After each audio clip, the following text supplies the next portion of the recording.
Hello, Avatar fans, and welcome to the next episode of the Avatar Online podcast. This is going to be episode 300 of our regular shows, and we are recording this one on the 4th of January 2026. This is the official podcast for the fan site, AvatarTheLastAirbenderOnline.com. I'm going to be your main host, Morgan Airspeed Prime, and joining me on the podcast is Greg2B from the site. What's up, everyone? Excellent. So we are here to start off the year. Episode 300, kind of notable, though it's important to keep in mind if you look back through the history of the podcast, there's a bunch of other recordings that aren't kind of numbered, like Korra roundtables, a lot of the earlier like comic reviews we made as like special episodes. So we're well over 300. It's just this is the numbered 300 episodes. So that's cool. But yeah, what we are here to do is we're not going to jump into our Awakening of Roku coverage just yet, because the book only came out like 5 days ago. That will be starting up in a couple of weeks when we've had more time with the book. We're here primarily because there's some big news that kind of has to be spoken about for the Aang movie. But also we'll be continuing our rewatches for Avatar and Korra. So we're going to be reviewing K309 The Stakeout for Korra, and then 302 and 303 from Avatar. So that's the Headband and the Painted Lip. But yeah, we will jump in with the news here. So the news here, this happened on December 23rd. Out of nowhere, Paramount dropped this press release, and it was immediately kind of picked up like a lot of outlets like Hollywood Reporter and so on. Basically, the movie, the Aang movie, The Legend of Aang, The Last Airbender, is switching from having a theatrical kind of premiere or release to now premiering exclusively on Paramount Plus, Paramount's streaming service. Now, there's technically more information than that from the kind of underlying press release, and we'll get into that, but definitely the main interpretation of this one, what everyone has reported on, and where a lot of the kind of negativity has come from, is just that initial kind of announcement of the movie is now going to be a kind of streaming movie. That's how it's going to be done. And there's been a lot of reaction to this, of course. So there's a lot to cover in this press release, but we'll start with kind of our initial reactions to just the big piece of news. Specific what the press release says is The Legend of Aang, The Last Airbender working title will premiere exclusively on Paramount Plus in fall 2026. And then there's a bit more information, but that's the core, that what most of the headlines are about. What were your reactions to this when you saw this kind of reported on for the first time and so on? Yeah, I mean, I don't know. I think it's definitely something, considering, I guess, sort of the history of things and sort of what they brought up to us, it could seem as sort of like, a surprise that they would sort of seemingly switch on this, as well as also not being, sadly, entirely surprised because of how just networks in general, not just Paramount Plus, but just all of them are just, pushing people towards viewing on their own individual platforms and trying to, cut out, essentially like a middleman in terms of how things get distributed. So it definitely, was unfortunate to hear, because even if, not everyone goes to movies as much, but there are movies that are big enough and important enough that people really will, go out of their way to actually see. And this felt like it was one, at least from, the feedback and the interest that we see, of course, that this would have been like one of those ones that people would really sort of gravitate towards seeing. Yeah, that's the big thing, and that's where most of the negativity has come from, is that because we haven't had much communication, the one thing we've known is that it's a theatrical movie. They're hyping up how amazing the animation is. So, of course, everyone wants the experience of going to see the movie in the cinema and having that incredible experience after waiting all of this time. So that's the main reaction to this, is that people feel that the one thing we were sort of promised has been kind of taken away from us. So that definitely is a negative. And of course, there's been a big petition kind of up to try and kind of change the minds. Is it actually going to do anything? I'm not sure. But I think it's important for the fandom to kind of come together to express stuff like that, especially when there really isn't a communication back and forth between us and the people really making this stuff, at least over the last kind of couple of years. It's interesting because it is kind of complicated, because there's obviously a lot of negativity when it comes to any time you talk about this kind of like big business stuff. Like I think most fans are probably inclined to be negative towards Paramount just because of, the lack of communication over the years about kind of all things.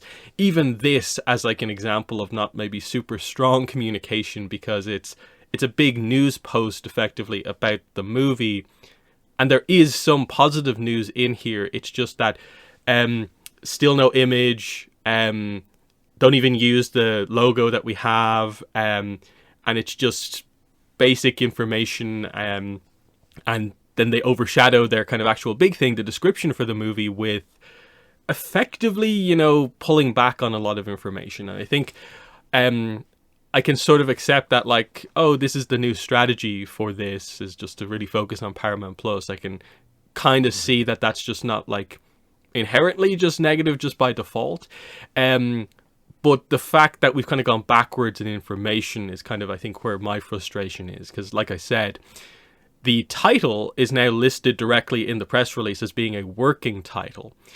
So, like, what's that about? We've now lost the October 9th release date, though they are saying that the streaming release will be in fall 2026, which is, in or around October 9th. But, we don't have a specific date anymore, and we don't know what exactly is happening there.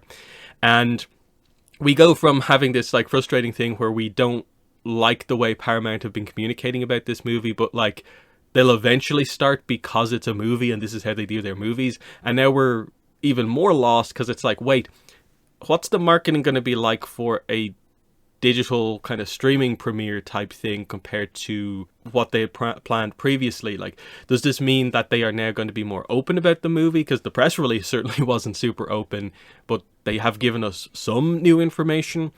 And that's where I think a lot of the confusion still is that they're still being secretive for now. I get it. It's still like, 9 months away or whatever, but they've not given anything to really give a lot of confidence while doing stuff to kind of break people's confidence.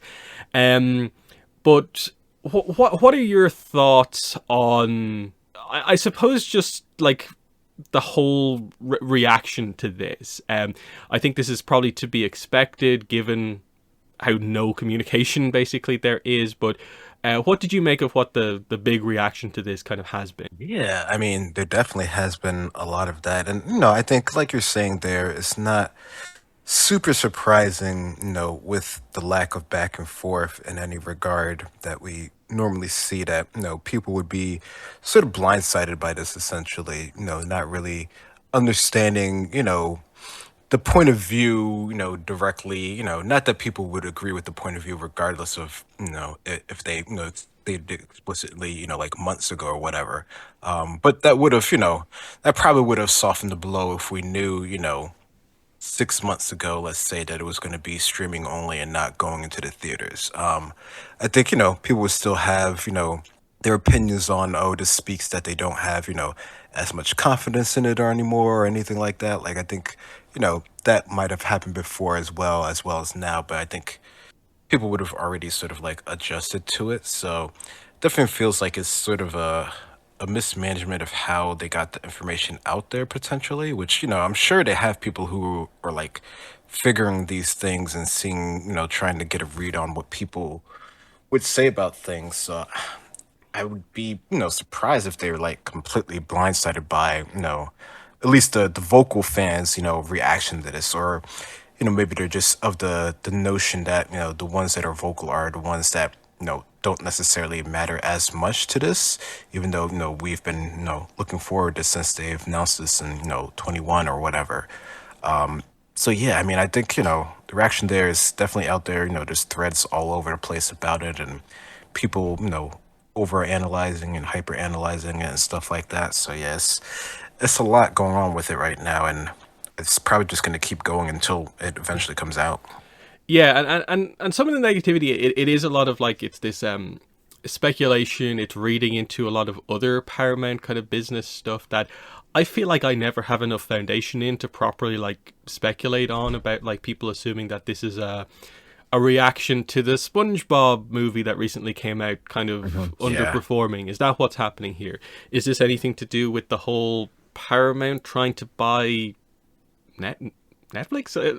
I forget the deal that they Warner Bros. I think it was, that was it. That whole situation that happened a few weeks ago, is this in relation to that? And all this kind of stuff, like, and then I think you alluded to it there, like, have they lost confidence in Avatar? And it's like, we don't know. And especially when you actually read the underlying press release, it's like, I find it hard to directly read into the lost confidence in Avatar from the press release, given that the announcement at its core from Paramount is not that the movie's not theatrical. They don't mention theatrical in the press release. It's obviously implied by the streaming premiere. But what the press release actually says is that Paramount Plus today announced this expansion of the beloved Avatar universe with the animated Legend of Aang, The Last Airbender and film, and 2D series Avatar 7 Havens. That, Paramount Plus is becoming the exclusive home for new Avatar content. So it's like, for the first time, they're publicly highlighting the first two Avatar Studios projects and where you will actually get to see them. And sure, you can disagree with the focus on streaming kind of approach that there is here, but this is still like a strategy that could actually work. Obviously, they have switched it up because I think everyone in the process thought it was going to be theatrical up until they made this, I guess, somewhat recent change. But still, that still gives you confidence that, like, they want to try and hype up their streaming platform, and they view Avatar as a franchise that can do that. So they're highlighting it as, you go to Paramount Plus to get all the Avatar stuff, not just the series, and then the movies will eventually go on there. But no, this is the place to go to for all of that stuff.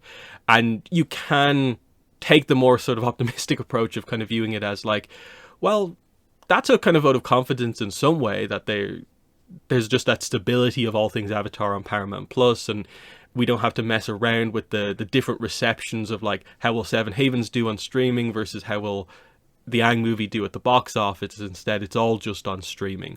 It takes away some of that box office pressure that there might have been, because they seem to be struggling in recent years with how to market their animated movies. Like, Transformers 1 was actually a really good Transformers movie, but they didn't market it well, and it didn't do so well, even though it's well regarded.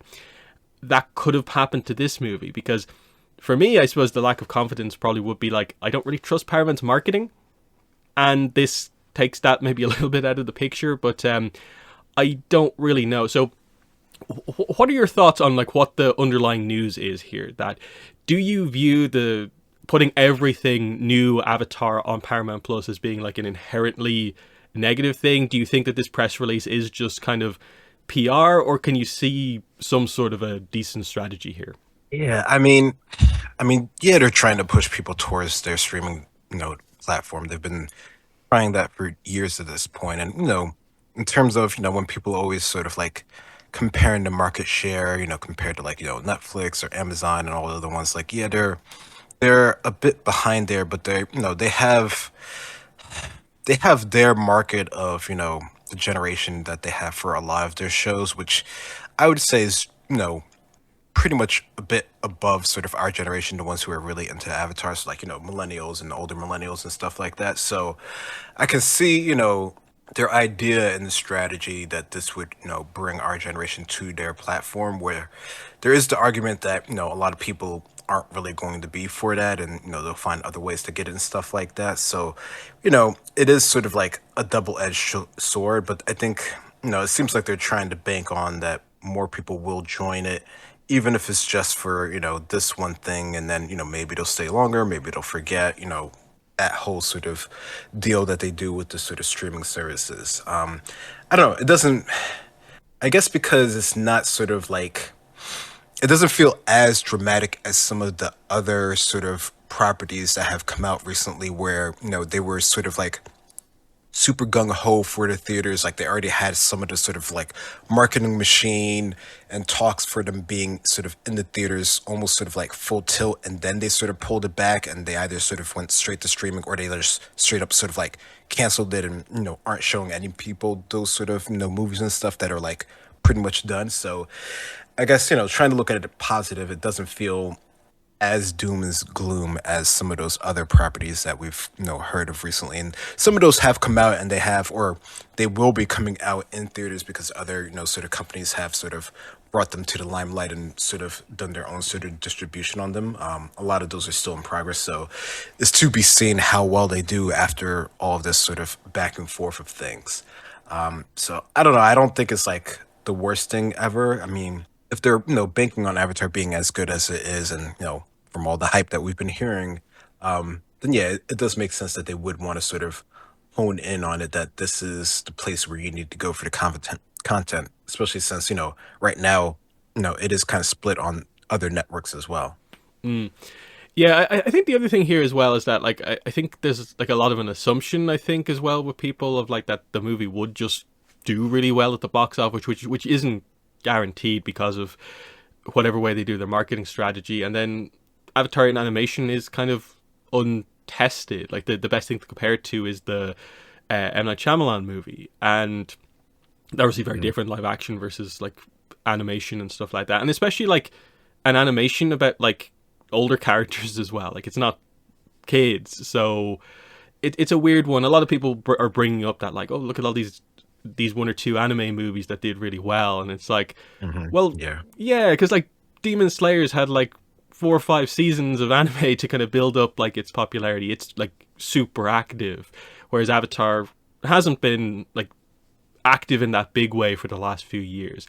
Um, you maybe can build up to that, but I'm kind of okay with them maybe treating Avatar as being a bit more of a like streaming franchise that like it doesn't have to be after the big box office kind of numbers, because Mm. that's never what it's been. It's popular because of ATLA, Korra, the new series Seven Havens, other series. The movie's a nice extra, but I don't think it's like the focus of like what we're all about here type thing.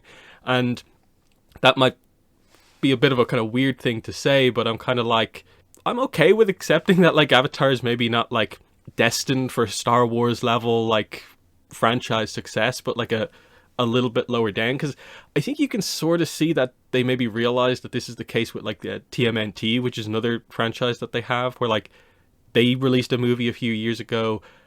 I think it did like okay, but not great at the box office, and then that's a bit up in the air now because they tried to go big at the start and it's maybe not as big as they thought it would be, and maybe they're just kind of positioning it a little bit better in that regard. A lot of this isn't helped by the fact that we just still ultimately know so little about anything Avatar Studios. Like, we don't really know much about the movie when you really break it down. At least they're making this decision early enough in the process where, like, okay, this is their strategy. Let's see how they go with it. But it's it's a frustrating situation just because, yeah, it does feel like we've gone backwards a little bit. Like, what do you make of the whole? It says WT after the title. Like, is it a working title? Is this just them preparing to remove the from the front of it as they reveal the new logo, or is the title options different now that they're going on streaming? What do you make of it still being a working title? Yeah, I mean, I don't know. I mean, it almost makes me think like they're still really, working on doing sort of the finishing of some things, which, isn't necessarily like a great way to sort of position things going forward here. Because, I mean, we've been had, the working title idea from before, and we thought we were pretty much sort of solid up to a point. But I don't know. I don't know if that's because it's going on streaming that it has, sort of different rules, and it doesn't have to worry about conflicting with other things, or they're just trying to make it seem a little bit more streamlined. I mean, even the full name without the is still pretty long. Like, that's Yep. a pretty long name because you have to describe what it actually is, which I think is, okay. It sort of fits the idea of sort of this show and sort of what they've sort of built up to this point. Like you were saying before, how like, Avatar isn't necessarily like a huge thing, a huge platform, at least not yet. Maybe it can be in the future, but Mm. it, as of now, and sort of the history of the two shows, the movie and the live action, and a couple other associated projects, there's still a lot to sort of be done with it. So, I'm curious about how it's going to go, and especially if there is a way that later on they do get some sort of at least when they do sort of finalize things like the title and other people who are part of it and stuff like that. Yeah, because there's been a decent bit of speculation about like is Avatar? Could we use Avatar in the title now? Now that we're doing Yeah. the movie in a slightly weird way, where it's not a theatrical thing, so is that going to avoid confusion, or is it just removing the like the new logo kind of might suggest, or are they trying to bring back in something that is more relevant to the plot, like the Lost Realm kind of subtitle? We don't know.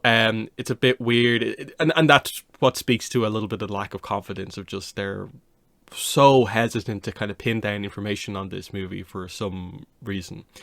Um, but yeah, let's continue on with the press release. And again, like I said, like it mentions Seven Havens in here as well. Now, there's no particular new information about Seven Havens, but it's notable to hear like that there's a quote from Jane Wiseman, head of originals for Paramount Plus, mentioning the two projects back to back as, this is the next evolution for storytelling for Avatar Studios. That that's good to see that they're finally doing that themselves. It's not just like one Comic-Con where they did it. No, they're gradually beginning to like, this stuff is actually going to happen now. And of course, the plan we know is apparently these two projects are not going to release super far apart. And I think especially if they're focusing on the streaming thing, yeah, I think they're going to need to get Seven Havens out there on the platform, not crazy long after the movie, because the movie's still only going to be 90 minutes of content. And I think that's another way of kind of viewing this, is that like, sure, the movie could theoretically in the right scenario be this amazing thing for the franchise, but I still think the series are going to be like the core of what we talk about for most of the time. And that's really important as well. So that's kind of good to know. They echo the same description for Seven Havens that we had before from like the original press release, that it's still, two 13-episode seasons, of course. I think it's just nice to kind of keep that in people's minds. That one at least has a kind of visual out there. And it feels like a decent sign that like, okay, we're expecting that in 2027, but maybe early to mid 2027, not like a full year and a half later type thing. What do you make of Seven Havens also being included in this, even though the main news is about the movie? Yeah, no, I mean, I think, we've been building up that these two are going to be sort of the important part of Avatar going forward, like you're saying there. So I think, that they're in this press release and, like you said, we have a visual of Seven Havens, so we have sort of an idea of where that's going to be. It's too bad we don't have that with, the movie as of now. And I don't know if that's just because they're still working on it or if they're trying to be, sort of secretive about it. But, like your earlier comment about, now that it is seemingly going, exclusive on streaming, or at least the home is going to be, on Paramount for this home of the streaming, like, can we get sort of more visuals and stuff like that? Like that would be really cool. I mean, I'm sure the marketing machine, once they get going, we'll start seeing stuff like that. But as of now, that would be really nice if that was sort of like in this press release. That would be really cool to keep things going. Yeah, like I think the reception to this would be a little bit different if there was like an image for the movie included, just to show that like it's real. Because I think that is a big thing, is that like most people don't know much about this movie. This movie's always just been this enigmatic thing that people kind of know is a thing, but there's been nothing to pin down about it. And that's a big error in this, is that like there should have been that big positive, I think, with the big negative. Because like you said, like there's no way they didn't realize they were going to get this response. That like, sure, the press release doesn't mention no theatrical, but every article that reported on this was like removed from theatrical streaming platform thing. That's just a weird situation. But yeah, let's then move on from this. Fall 2026, the date, like I mentioned before. I think it makes sense that they're not sticking to the same date because the release kind of format is going to be different. My assumption is probably that the date's only going to be maybe adjusted slightly. The same window is still probably going to be the case. Like, I'm still thinking it's probably going to be October, but hey, you could choose a different day of the week now because you don't have to think about the right way to do it for theatrical, and use your data that you have from streaming to judge what day is going to get the most views. That sort. What do you read into the fact that they've kind of gotten rid of the theatrical date and are only saying fall 2026 now? Yeah, no, they really just want flexibility in sort of releasing it, which I think if they're trying to sort of position it in a specific way to sort of, maximize the new subscribers to their platform, that they're gonna, sort of move around that date, not necessarily sort of the real world sort of physical of getting people, their butts sort of like in the seats. This way they can do it at home and, people have access to it on, any myriad of sort of like devices and stuff like that. So I don't know. I think, it'll still probably get, like a solid date once we get close enough to it. But yeah, there's nothing sort of locking it down per se. And then they announced some new cast members, which is probably one of the more surprising parts of this press release. So in addition to already announced, we know the voice actors already, there is now Taika Waititi, Geraldine Viswanathan, D. Bradley Baker, Freda Pinto, and Kei Hui Kwan. Joined Dave Bautista, Eric Nam, Jessica Matten, and Stephen Ewan is mentioned as well, of course. No mention of who they are voicing, which is always my thing. I get in press releases why they do that, to kind of highlight the star power. I wish they'd be a little bit more specific to appeal to fans as well. Because I think the full cast of this movie could be very interesting when we get it, because we're still thinking about, say, how many cameo characters are there going to be? Are any of these voice actors going to be voicing, I don't know, Ty Lee, May, Suki, some of these other characters that haven't been announced for the movie yet? Or are they completely all, brand new characters? That's kind of interesting here. But yeah, D. Bradley Baker makes sense, I guess. We're going to see Appa, Momo, so he's here for, I guess, primarily animal voices, but maybe they're going to give him a character as well. That's interesting. Do you have any thoughts on the new actors joining the movie? No, I mean, it's nice to see a familiar, name there from before, and I think I've recognized some of the other ones. But yeah, without who they're playing, there's only so much you can bring from that. Yeah, and that's definitely some of the weakness of this, is that it would be really nice if they just were a little bit more kind of clear about that. Hey, reveal a name that could get people talking. Who are they playing? But we'll go on. So then the press release goes over Mike and Brian are involved in this. Laura Montgomery's the director. This is the co-director, that sort of thing. Similarly, they're also involved in Seven Havens. They mentioned Jeremy Zuckerman is doing the score for the film and the series, which is one of those pieces of information that I think is nice to get out there more publicly as well, because that's been a little bit of a secretive one to a certain degree.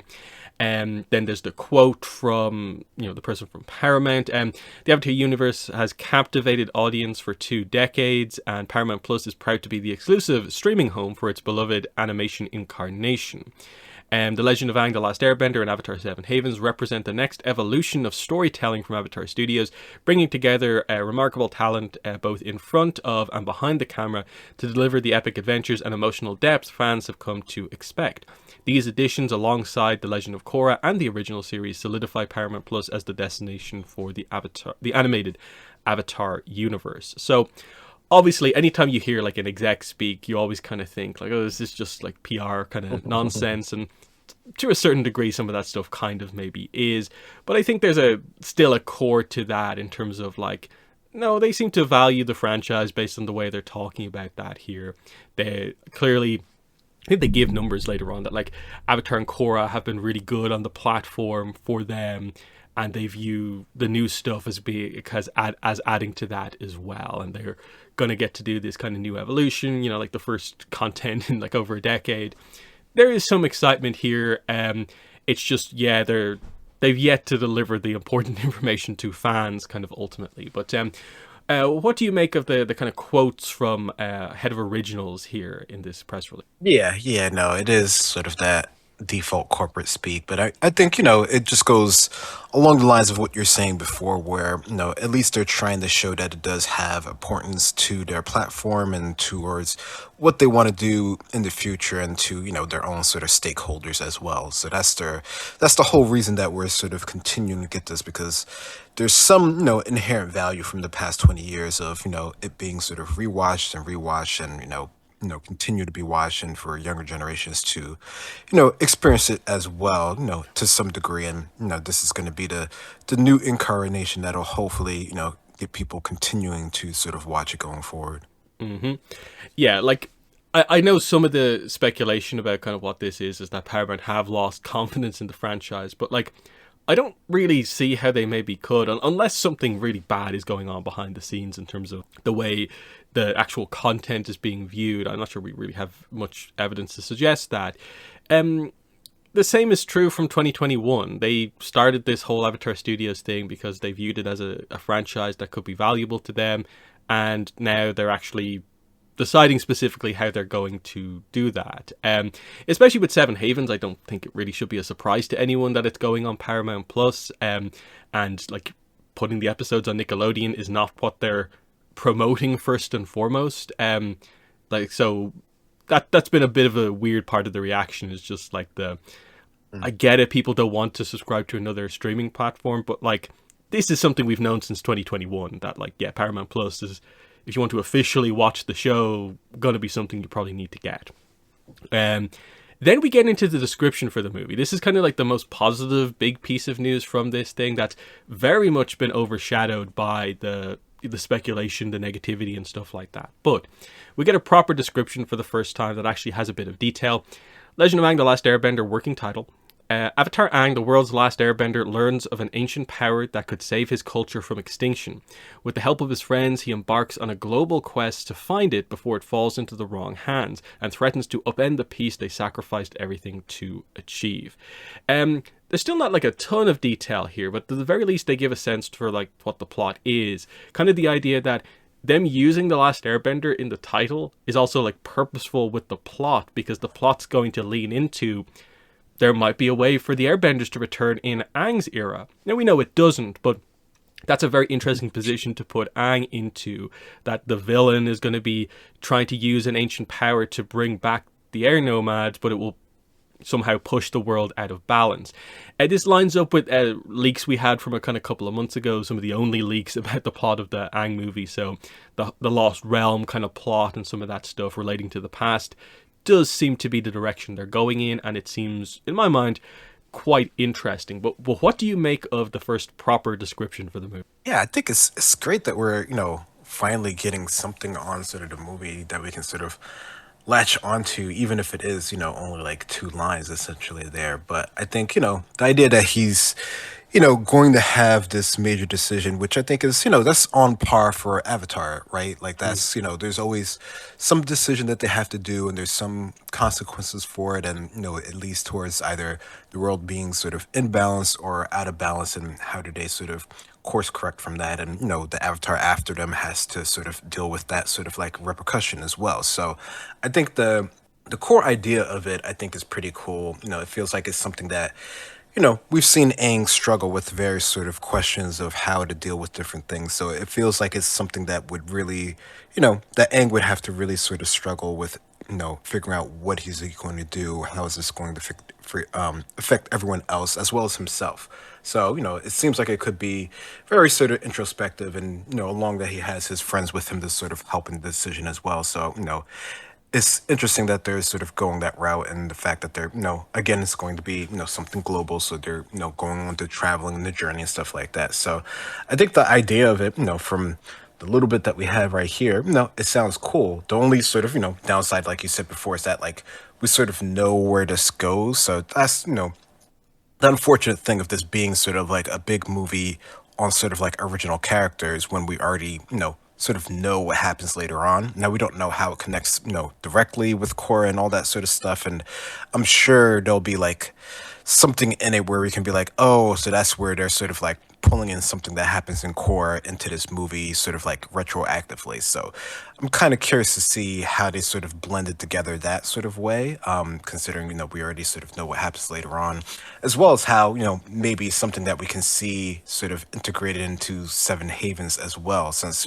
even if that is sort of like the Avatar after the next one, now that they know sort of where things are going, I wouldn't be surprised, the way that they do their stories and stuff, if there's something that they can sort of integrate that sort of helps out, maybe later on at Seven Havens. So maybe there's another sort of plot thread there. So I think there's a lot that they can do with it, and I'm definitely looking forward to see how it actually sort of plays out. Yeah, there's a lot of cool things in the description, like ancient power. So going quite heavily into the past is always like really interesting to see what exactly that is, especially if you've maybe read some of those leaks. You kind of get a sense for what that is, and it seems kind of cool. Yeah, the global quest. So we're going to get to see a bunch of different locations. We know Republic City's in the movie. I guess we sort of know there's going to be a quote unquote lost realm, finding like an ancient civilization. And yeah, we're probably going to get to see maybe some spirit world stuff, depending on what exactly happens here. Plus, who knows what other maybe more notable location they'll choose. Somewhere in the Earth Kingdom. Will we see water tribes if we're really going around the world?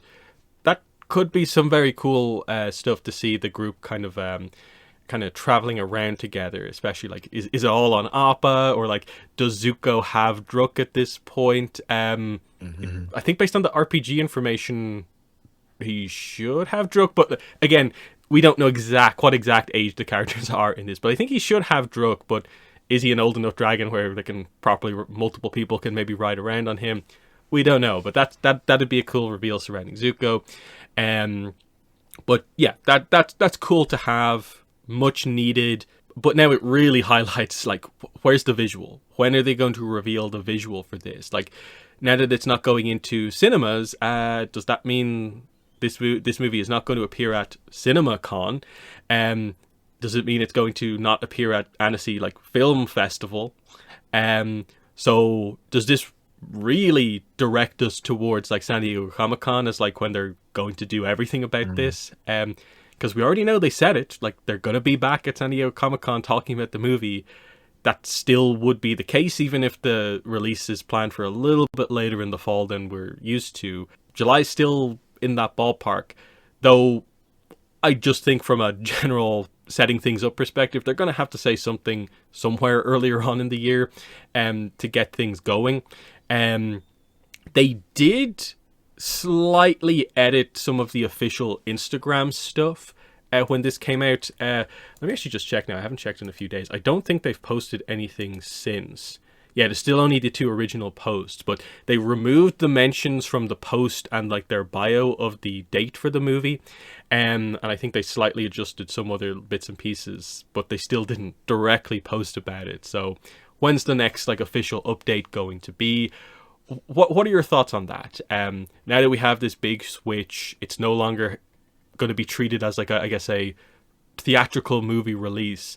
What do you think the strategy is going to be for the next info update on the movie? Yeah, I mean, I don't know. I mean, if they're really, focusing on the streaming, I mean, I would really hope that they would push more heavily into sort of like the internet marketing of things. I mean, they should do that anyway, even if it was just in the theaters as well. But I don't know. I feel like in theory, in my mind, it would give them a bit more sort of like flexibility in how they sort of release information and get it out to people. Like, there's been a number of different ways that people have been doing, especially when they have like famous actors involved in the properties, how they're using sort of their social media to sort of get the information out there. So I would hope that they would go that sort of route with getting all of it out there, as well as the conventions and stuff like that. I mean, I think San Diego is always like a good one, and that is more film and TV focused. So that seems like a default way to do it. But I think if they had the wherewithal to sort of like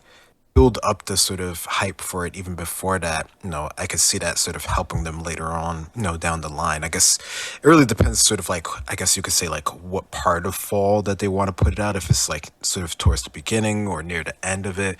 Because I mean, if it's in the beginning, that would be, awesome if you just go straight from, Comic Con into actually sort of having it, out and people can watch it. But if it's a little bit later, they tend to sort of like skew things along the way. So I don't know. I mean, I think it still can go to a lot of different festivals, except for like maybe the ones that are only cinema focused because that's sort of like the qualifier for them. But even those, sometimes they still have ways that you can put streaming things up there. And especially if they want it to go for like, any sort of type of awards and stuff, sometimes they'll throw it out there in certain places just so that it can be, a qualifier for some of those things. So I don't know if it's going to be, something that they feel is worth doing that just to sort of get people to see it so it can qualify for some of those awards. But that's another way it can get out there as well. Yeah, it's going to be interesting. I do think I agree with you that like they should really lean into the kind of more internet marketing because this is obviously getting, I think, decently compared to what Nickelodeon did to Korra, like mid book three, switching it to online focus. But we did get like information suggesting that it did quite well. Obviously, it was a negative that like in the middle of an airing they kind of did a big switcheroo, which is never a good sign. But we heard good reports that like the online numbers for the premiere of those episodes on the Nick website were like really well done, and actually that transition, as disastrously as it could have gone, did okay because the fandom is quite online focused in the first place. So lean into that and it could do quite well in that, like, yeah, if you do more of that kind of a coronation style marketing where you just do little updates every so often, that's really cool. Like, you've got a bunch of characters with new older designs to reveal. Do one a week, one a month, you can buy time for yourself where like we basically already know what the Aang design looks like, but some of the other characters are going to be a little bit more interesting. And like if you really created a kind of campaign type thing around that where you really have a countdown timer of like a week until Older Toph is revealed, people will be eagerly awaiting those reveals, and that's a big way to build buzz for the movie while playing into the nostalgia of like, you all know what Toph looks like, but here's what she looks like when she's like 20 something. And you could do that for most of the characters and then build up to like, here's the reveal of what the villain looks like at long last, because that's going to be a major thing they're not overly leaning into just yet, but he's sort of like your main star for the movie, so that's going to be a big one. So yeah, I think they should be able to do some stuff, but I don't know how much confidence we necessarily have for them to get it perfectly kind of correct overall. But I suppose we'll wrap it up here with just where is your confidence level on just, I suppose, Avatar Studios now that we've had this press release now? Yeah, I don't know if it's particularly dropped a lot more from what I thought it before because Avatar Studios as sort of like an entity is still kind of like an unknown. Like we know they sort of brought the idea of it to the surface sort of during one of the sort of investor things with Paramount Plus and everything. So that was sort of like the launch point for this whole thing and to sort of get people interested and to sort of slightly sort of like distance it from his past with Nickelodeon and stuff like that. So like there's that sort of aspect with it, but I think as its own sort of thing, I don't know if I'm like sort of more or less confident in sort of what their ability to do. Because I mean, I think from what we know and from sort of the people that we know are involved with the project and sort of the original creators and sort of the expanding team, it still seems like a solid group and sort of the other production houses and companies that are working with them to create this and some of the newer ones that we know have joined in later on, like that all seems pretty solid.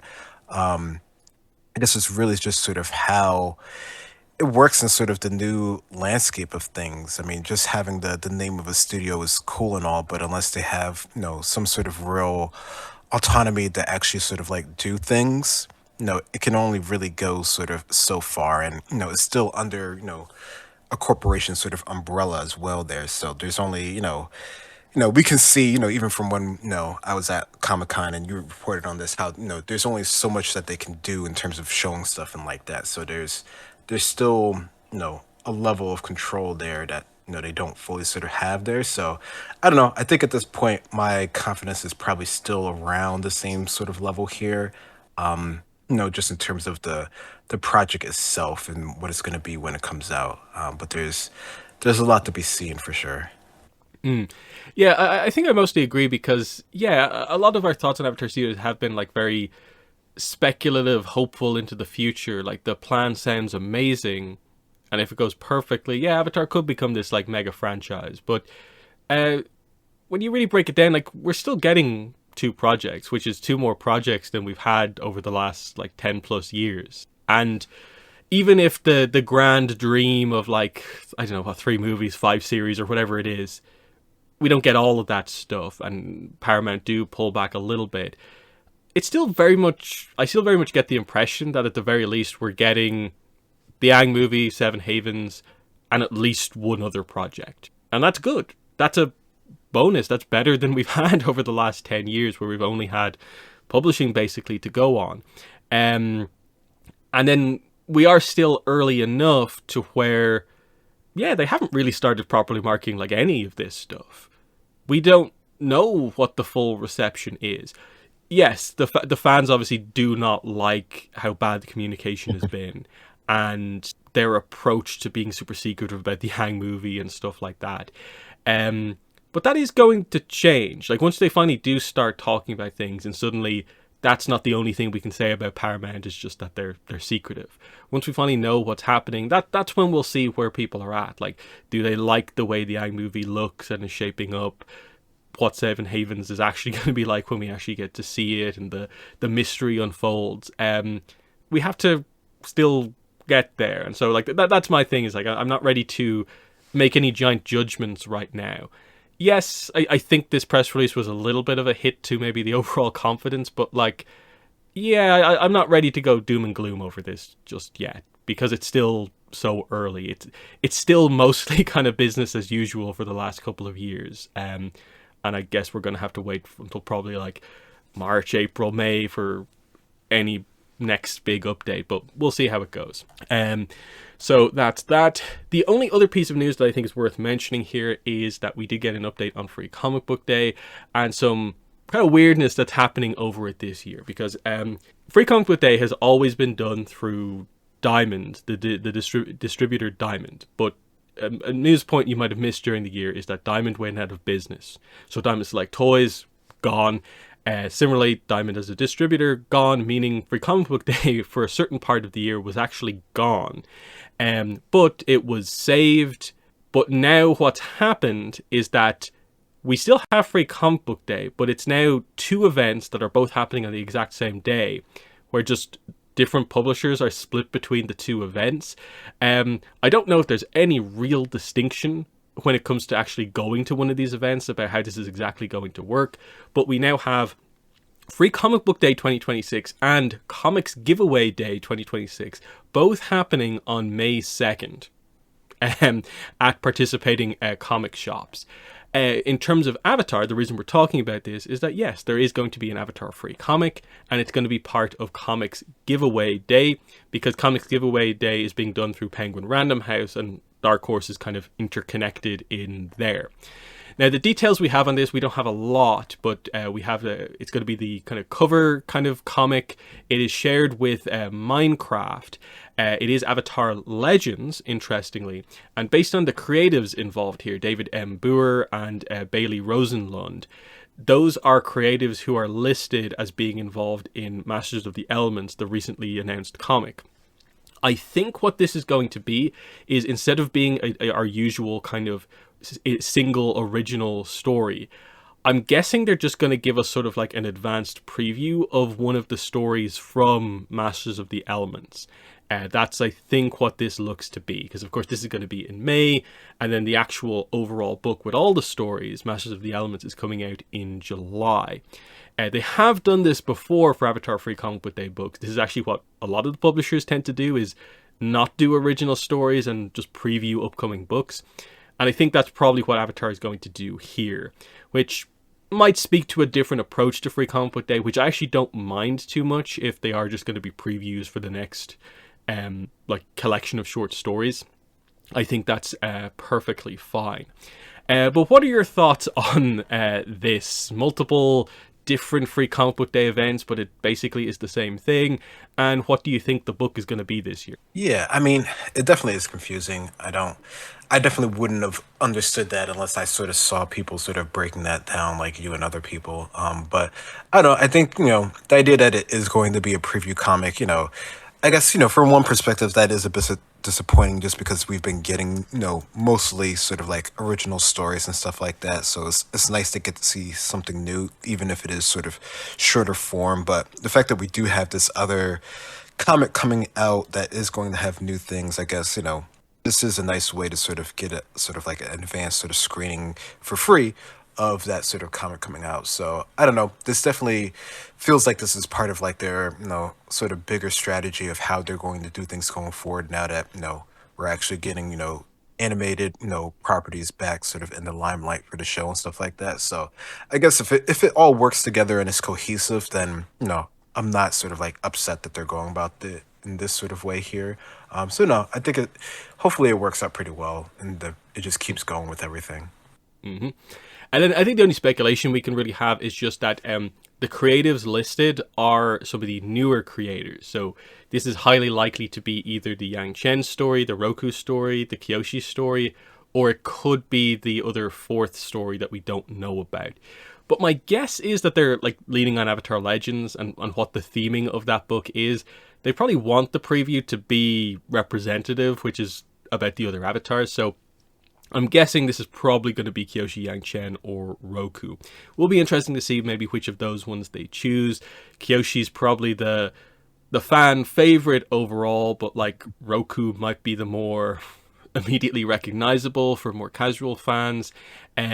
It's interesting to see what approach they might take on that, because yeah, the idea of these Free Comic Book Day books is that they're meant to be free ways to get people into the rest of your comics, and so it has to be decently representative. So we'll see what they do. But yeah, that's coming up in May, and we'll see more information as we go forward.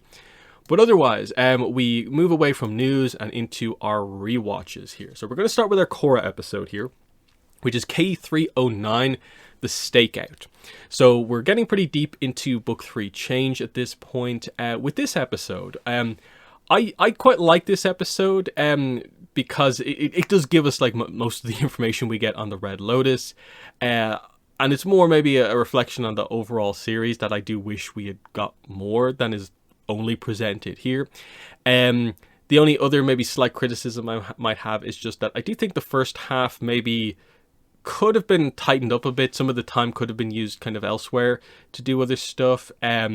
Just because it's like we're spending a lot of time on Aiwei across the last episode and this one, only for him to be like immediately discarded and that sort of thing. But it's still fun, enjoyable to see the team together on this stakeout, and then the Zahir Korra conversation is fascinating and kind of leaves me wanting more. Is kind of the main thing I'd say here. But what are your overall thoughts on the stakeout? Yeah, I think it's it is cool that we finally do get to learn information on the Red Lotus and sort of what they're about and how that sort of plays into things. And it is it's a good, I guess, overall episode just to show our characters interacting with each other, which I think is always cool to see. And they get to do sort of like a bit of traveling, like we get to a couple different places, and that's something that we always sort of note on Korra, that she doesn't really go that many places, and we never get to the Fire Nation. So there's that downside of Korra overall. But here we get to at least see them go a couple different places. We get to see how they might interact with other people, considering sort of their past history with the Queen and everything like that. So I think it's a good sort of like in between one to sort of keep things sort of moving. Even if it, might have been nice to have a little bit more information or have a little bit more focus on some of the actual story bits here. Mm-hmm. So yeah, the first half of the episode is kind of rapid fire, relatively speaking. They find out that there's wanted posters up for them. The Earth Queen is after them because, of course, they took her airbenders from him, from her. We then get a quick scene of Lin finding out about what Sue did to help the team escape, just kind of highlighting that she's now aware of that.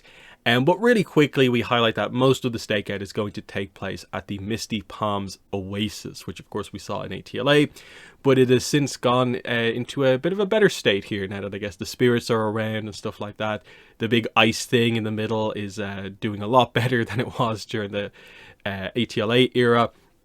And we just set up like, this is where they've kind of tracked Aiwei to a known location. But yeah, what are your thoughts on the initial kind of couple of scenes here, as we just established that, okay, the Earth Queen's after them and they're after Aiwei? Yeah, I mean, I think it's a nice little bit there of have sort of like the double tracking there and sort of see how their situation is in the Earth Kingdom. I think, we can see that the Earth Queen was a bit of a piece of work here, and we get to see how sort of like vindictive she is of her sort of airbenders getting taken away, at least from her perspective here, and how Korra's reacting to that, and them sort of just seeing that. I think that's sort of like a classic sort of trope we have in Avatar, where our characters have to have sort of like wanted posters of them in some regard. So it's nice to see that sort of following suit for our characters here, and just sort of how they're interacting, and just sort of like who takes the lead in different situations, and how Mako has sort of like the experience on actually doing this sort of thing from his previous job, and Bolin trying to sort of like hype up the whole situation. So there's, it's serious what they're doing, but they're, adding a bit of levity, or at least Bolin's trying to add a bit of levity towards the situation, and how that sort of plays out with them sort of like bumbling away into actually, figuring out where everything actually is. So yeah, the group splits off. Mako and Bolin go into the Misty Palms Oasis undercover in these kind of crazy yellow kind of parka things, while Korra and Asami stay behind to kind of check out all the information in Aiwei's kind of car that they kind of found. They come across the mention of this location, Zhaibao's Grove, which we get more context for later on. It is a cool. The reveal on this as the Spirit World location comes up later on, but you see the spirit land on the map to kind of signal to you that they know where this place is, but everyone else doesn't, which is kind of interesting. But yeah, the main thing that happens on the Mako Bolin side of things here is they're kind of searching around the place. They then realize that they've been found out. Two people are after them. They think it's like bounty hunters or something like that.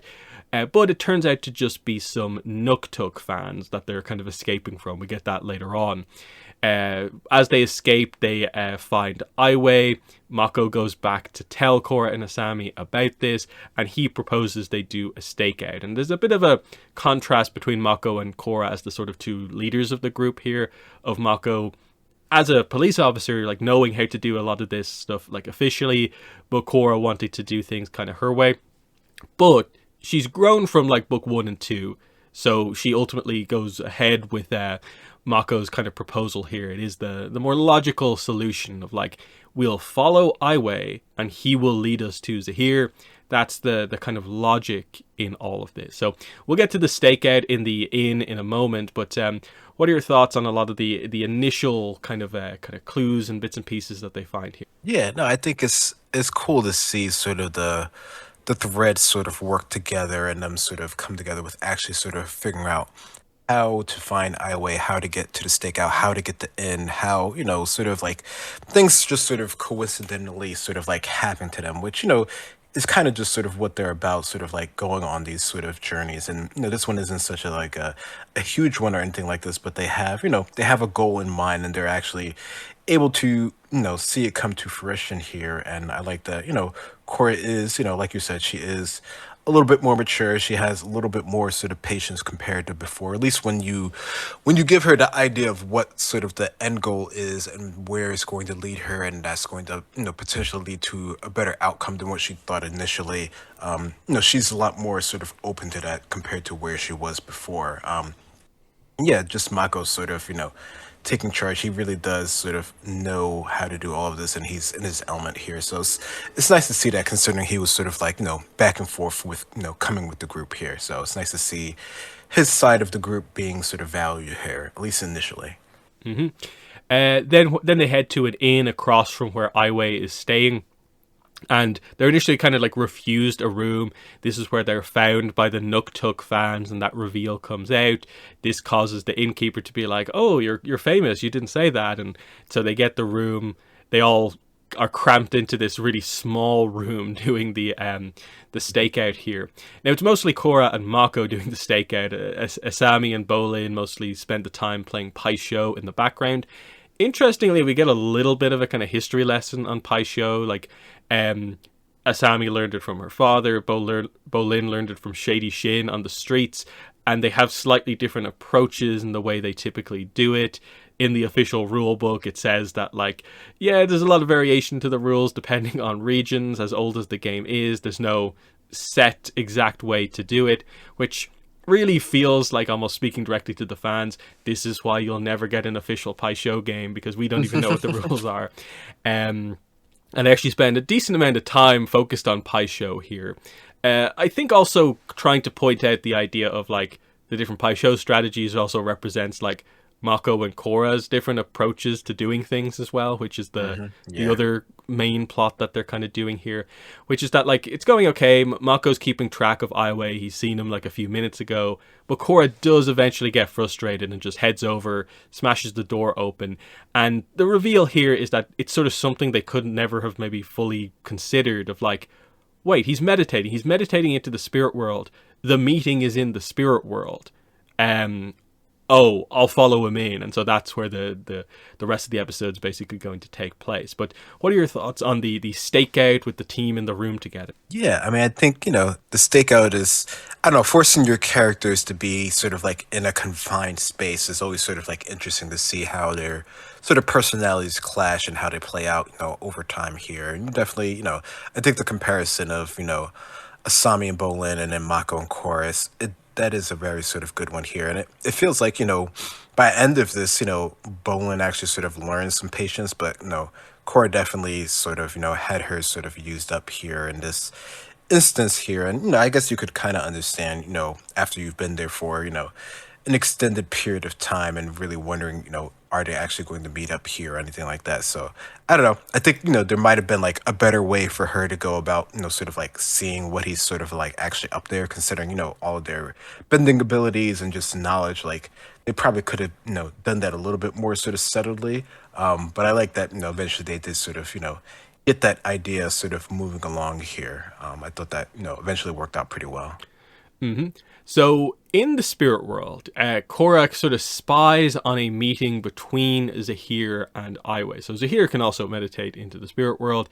Zahir immediately moves to treat Ai Wei as a loose end, despite Ai Wei kind of assuring him he made sure he wasn't followed and all this sort of stuff. But yeah, Zahir just gets mad, kind of grabs him. They kind of teleport to a different section of the spirit world, and Zahir throws Ai Wei into the fog of lost souls. Effectively, this results in Ai Wei's death because we never see him kind of get out, so his body dies and he's just trapped there, and we don't know if he ever gets out of the fog. So Ai Wei is effectively kind of killed off in this moment by Zahir, which is kind of interesting. And yeah, like an episode and a half of Ai Wei focus, this is what it's kind of resulted in here, just being disposed of immediately. And obviously Korra is shocked by this. She comes out, she confronts Zahir, and this leads to the big conversation we've been waiting a while for. But what are your thoughts on the end of Ai Wei here with his meeting with Zahir? Yeah, I mean, I guess in one way it does feel kind of sort of like abrupt, considering it seemed like he had sort of like a pivotal role in sort of the Metal Clan in the city and stuff like that. But I think, I guess you could say like after, his betrayal there, like there's no real way he was going to have any sort of like, important role going forward. Although we do see other things with other characters and them sort of, in betrayal and then somehow becoming more important again later on, although that was sort of post series. But yeah, I guess he's in the grand scheme of things, even his ability in the truth saying like, no, we know other characters can do that to some degree. He just has more of a aptitude for it, so he's not really that important to the plot overall, and he didn't seem like he was a big part of the Red Lotus in any sort of overarching sort of capacity here, especially with Zahir so quickly to sort of do away with. So yeah, we get into the conversation, and Zahir just stays. The idea is that Zahir could leave. He seems to have a mastery of the spirit world, even beyond Korra. He could leave, but he chooses to stay. Now, we later learn in the conversation that effectively what he's doing here, he's able to do this thing where, while still keeping up the conversation in the spirit world with Korra, he can relay like partial sentences from his real body to the rest of his team. So he's able to tell them where Korra is meditating into the spirit world from, which is the Misty Palms Oasis. And so this is where Gazan and Minghua get sent after her overall. So this is why he actually is willing to sit down and just talk to her, because the more she's distracted by their conversation, the less she's going to see them coming, which is quite clever on his part. But the importance here is that he does basically truthfully talk to her here, and just it's like, hey, what do you want to ask me? We just get a Q&A session effectively here, which is kind of funny. But straight away she wants to know, who are you? So he introduces them as they are the Red Lotus. They basically are the opposite. They oppose the White Lotus. They're what the White Lotus was meant to be. The idea is that they hated the idea that the White Lotus came more out into the public to serve the Avatar after the war and stuff like that, and they basically just became glorified bodyguards and not what they kind of were in the past, what they should have been. The backstory here on the Red Lotus is that Xiaobao was a member of the White Lotus, and he specifically hated a lot of what happened. He chose to leave the White Lotus and form the Red Lotus, and this is why I guess we have a location here called Xiaobao's Grove, because of this character here.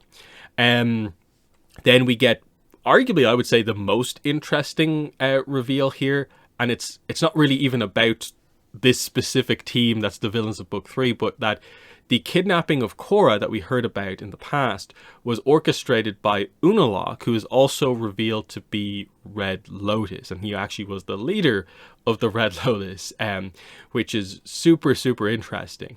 So here explains that he met Unalaq when he was a teenager, after they both joined the Red Lotus. This is where they learned about Rava Vatu, what Wan did with sealing off the spirit world and stuff like that, and basically speaks with the idea that the whole point of the kidnapping plot was sort of the potential of an avatar if they were trained by Red Lotus masters instead of like White Lotus masters, what could have been in the world. We'll go on from that to cover some of the other details here, but what are your thoughts on some of the initial things that Zahir talks about here?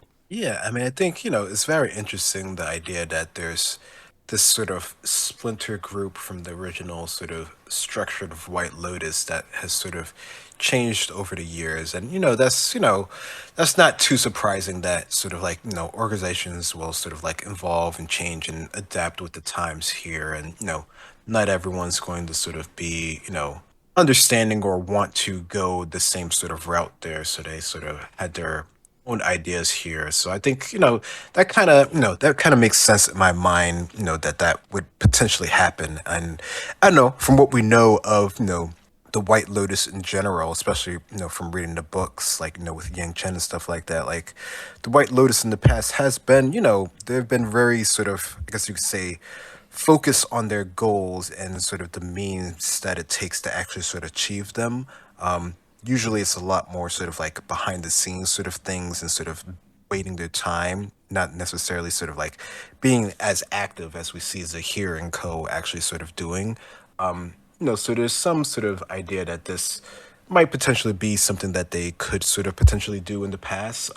Maybe not sort of so sort of blatant as they are doing it now, but I like that that's sort of the idea behind their sort of group here, and just sort of how, there's been other sort of members and they've sort of led them on different sort of paths here, and that sort of has had to be tweaked, and some of them have sort of hidden their sort of involvement from things. So I think that's, it makes it a lot more sort of like intriguing, sort of brings back some of the coolness of the White Lotus, right? Because we see them in this series and they're sort of out in the open, and yes, some of them are still really good masters and stuff, but they don't have sort of the, I guess you could say, the prestige that they had in sort of the original series, at least from, the little bit that we do see of them, right? Like, we don't see them all over the place, but, the ones that we do see are very sort of cool and involved and have these sort of high ranking positions and stuff like that. So this sort of brings back, a bit of that intrigue to this organization that has sort of lost something as the years have gone by. Yeah, it's interesting. I think it speaks to some of like where they don't have time to fully kind of flesh this out, because like part of the problem with the White Lotus as it's presented in the show is mostly that they don't really focus on it like all that much. That like we only know about like mostly random unnamed characters, whereas like do we even know if Zuko is like officially a White Lotus member?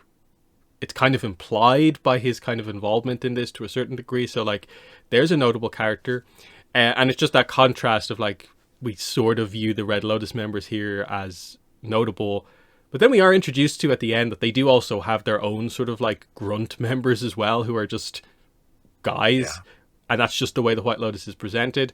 I just wish there was a bit more time to focus on this and really get to the heart of like, has anything actually really gone wrong with the White Lotus or not? Because, them losing a couple of fights when it's some random guards doesn't say as much as maybe they think it's saying. Um, and, the backstory here I think is interesting. Like, Jai Bao, I think, remains a very fascinating character within the lore, even though he's still mostly like a mystery in terms of like, the way he's referred to here, you almost like assume like he's like some ancient character, but actually no. When you think about the timeline of this, like this is a character that like Iroh literally knows. This is like Yeah. referred to in like the relatively recent RPG content. Like he's an Aang era character, but they don't kind of flesh him out all that much, apart from I guess the implication that he's reasonably spiritual, of course. I guess that he probably knows a lot of that kind of ancient history, which is why they go into the idea of them knowing about Ravavatu and Wan, because he had to come before Unalaq and Zahir joining. There's some stuff, but it mostly feels like we need the story of Zaibao to really get across what this is about. This is a nice like one line description of kind of what it's all about. But I wish there was a bit more to the whole thing overall, because it felt like mostly the White Lotus versus Red Lotus plotline is dropped the second all the Red Lotus members break out, because the two organizations don't really interact after that point. But I get it, it's also not the focus. They're here to come after the world leaders, not really the White Lotus as such, but still it's interesting. I do think the Unalaq reveal is definitely the best part of this overall, because it's kind of interesting is that they almost give more information to him as a character over like Zahir or any of the others, by actually highlighting that, oh, in book 2 our villain was actually going under like Red Lotus ideals as well. But the one thing they highlight as they kind of get into it later on, the one thing Unalaq went off script about was he was never meant to become the Dark Avatar. But everything else, the fact that the Red Lotus disagrees with Wan sealing the spirit portals, that was Unalaq's big kind of plot. Zahir agrees with that. The Red Lotus agrees with that. That sort of whole thing is kind of fascinating to me overall. Again, this is where I think that they probably could have used an actual flashback of like at least one scene to just like highlight this kind of coming together, because I think the line of just like, when I was a teenager I joined the Red Lotus is like, why? Is like a notable question that I think is like just left there. And I think that's maybe the big problem I probably have with the Red Lotus, is that they never really go into why anyone necessarily kind of joined beyond like Zaibao, who was White Lotus in the first place. But yeah, what are your thoughts on some of the Unalaq reveals that we get here from Zahir? Yeah, I mean, I think, I don't know. I mean, considering everything that he has sort of done up until this point, you can sort of, retrospectively see a lot of what he's sort of going for. So I like that they're figuring some way to sort of include him into the picture here and to show that he had, some sort of, he actually had like a bigger idea of what he actually wanted to do, even if it didn't, pan out, of course, the way that he wanted to. and the whole idea is sort of the dark avatar that they sort of had through him, for the brief time and whatnot. I think it's interesting to get that perspective just to see sort of, potentially what they would have done to Cora, or how they would have had her sort of viewed the world if she had sort of, been taken under their sort of wing. So yeah, there's definitely a lot that they could have explored there that would have been pretty cool. And I don't know, I think the idea of a flashback would be cool, but I think then they probably would have had to do that for the other characters as well. Not that anybody would have been upset with that, because I think the characters on face value from what we have with Red Lotus are cool enough. Like people like them, but sort of their reason for being part of this group, is there sort of a higher meaning for them being part of the group, or do they just want to cause chaos? Which is fine if that's what it is, but they need to sort of, I guess, explain that a little bit more if that's the route that they sort of want to go with them. But it definitely feels like there's, they have bigger picture ideas of what they're trying to do, even if their means in the end is just sort of chaos. So yeah, we get more information here. We find out that Unalaq, of course, was not with them during the kidnapping attempt and actually covered up any involvement after the fact, basically betraying them by leaving them to kind of rot in prison for all these years. And yeah, Unalaq becoming Dark Avatar was never part of the plan. But otherwise, everything he did was Red Lotus in nature, of course, which is interesting. So what their actual mission is, what they're trying to do here is to bring, they say, real balance to the world. More than just kind of what Korra has done, bringing the spirits back.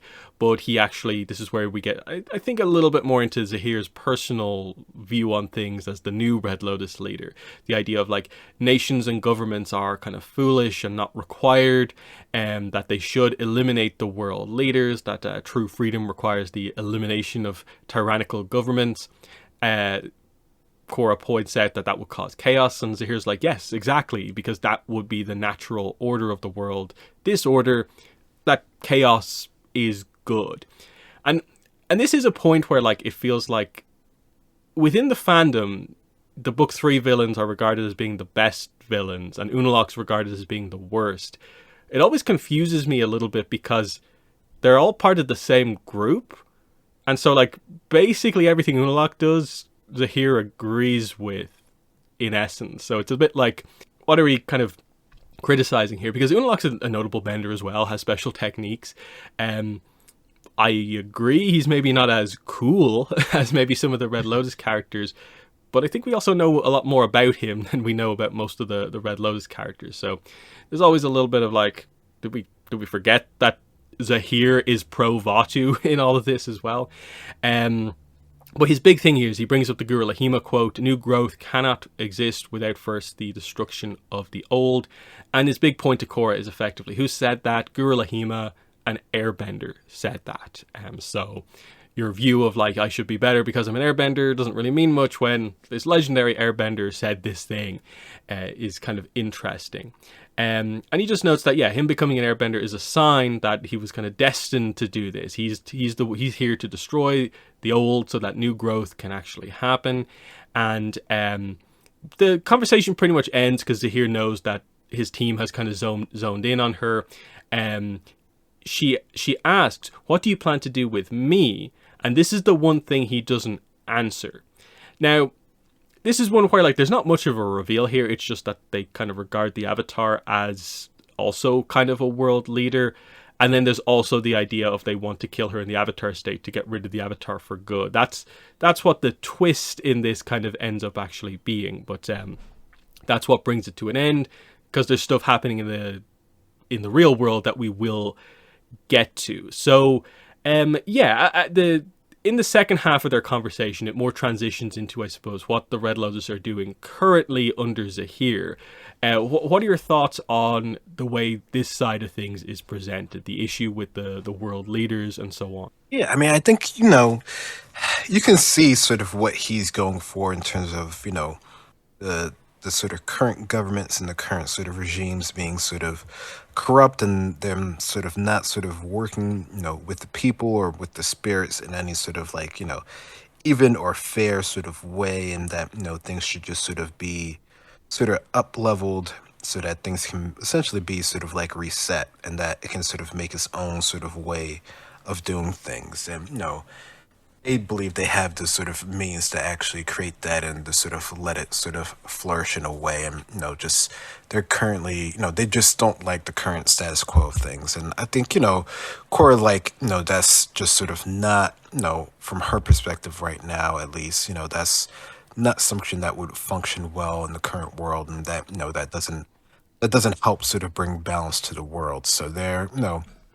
definitely feels like that's just sort of like at odds and ends with what Cora has, in her mind of what she's mentally, willing to do here. So I don't know. I thought it was interesting just to see him sort of break that down and at least try to explain that to Cora. And yeah, she doesn't have sort of the next step understanding of, her position in that and how she's part of the issue according to them.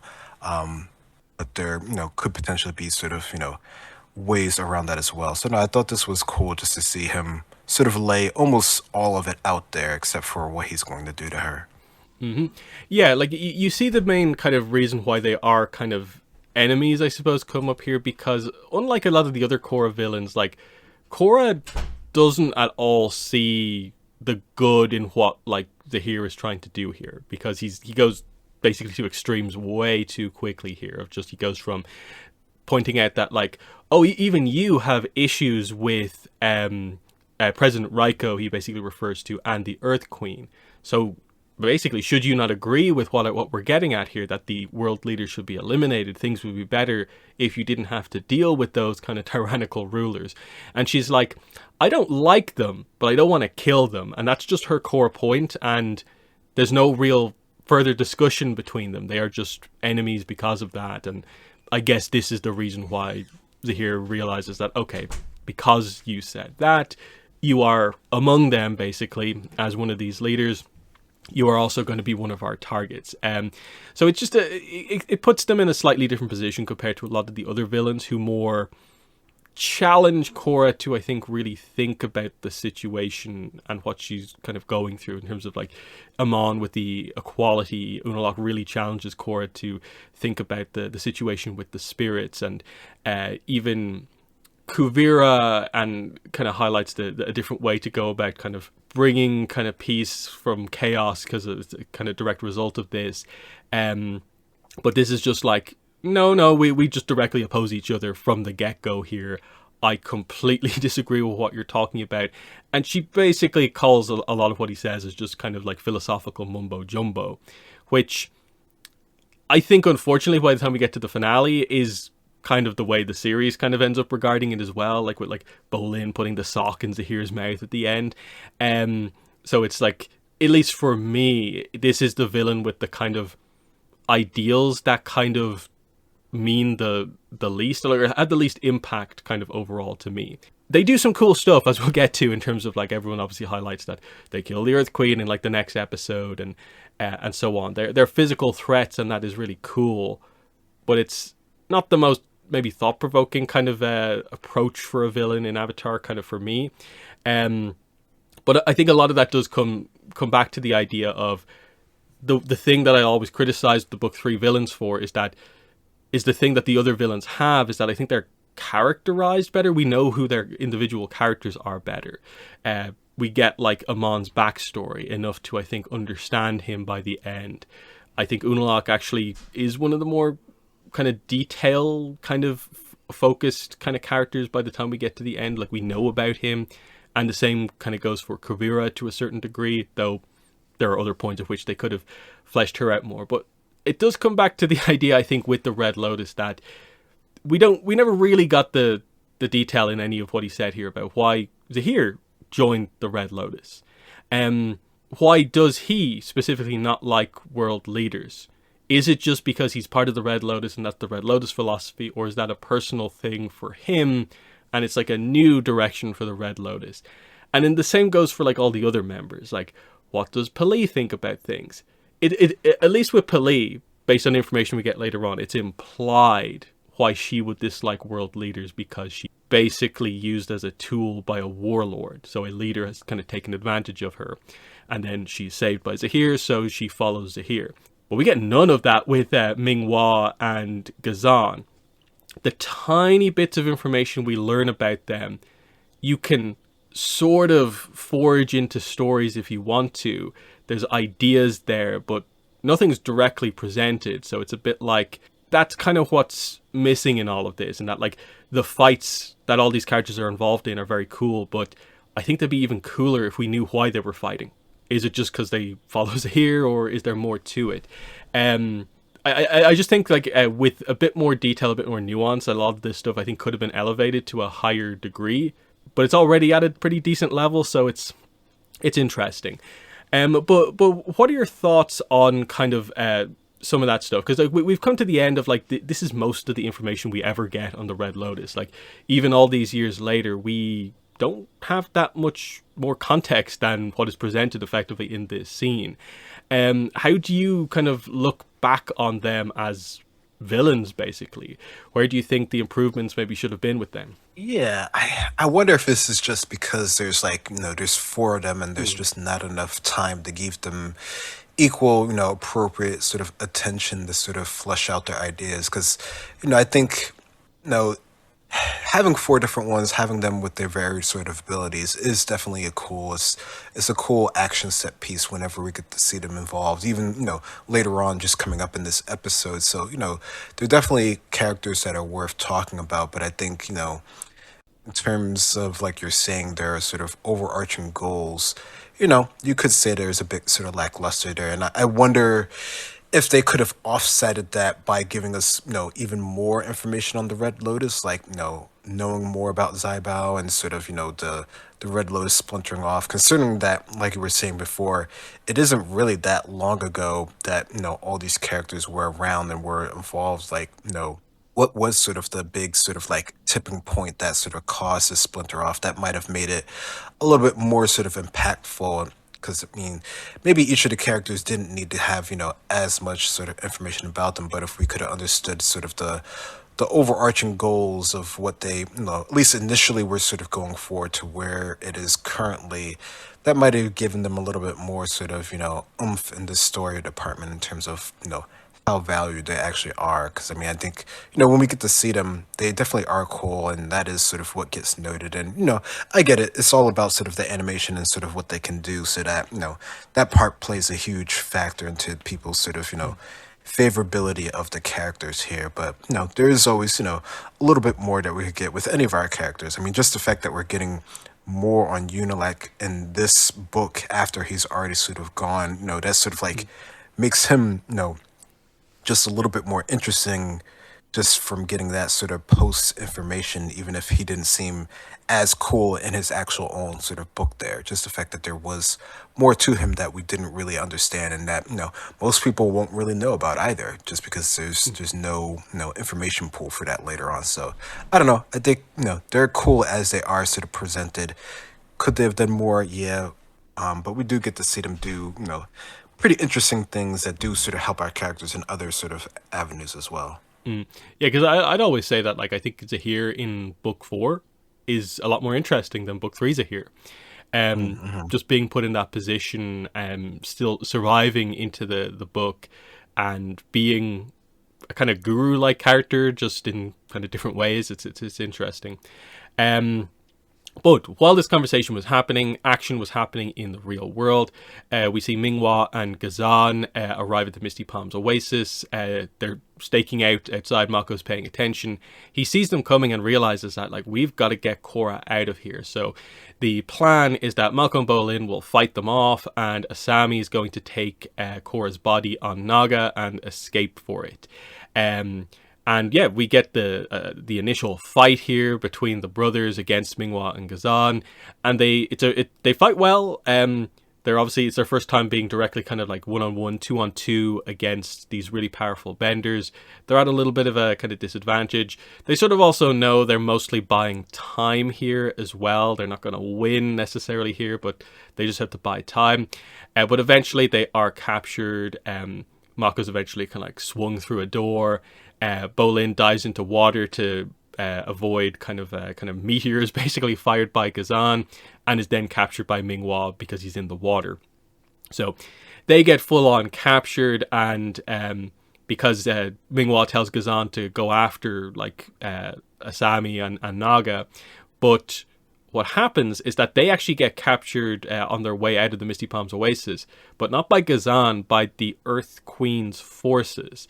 So the Red Lotus are put in an interesting situation where they have two members of Team Avatar, but not the member of Team Avatar they want. But they also know where Korra is being taken, which is to Ba Sing Se.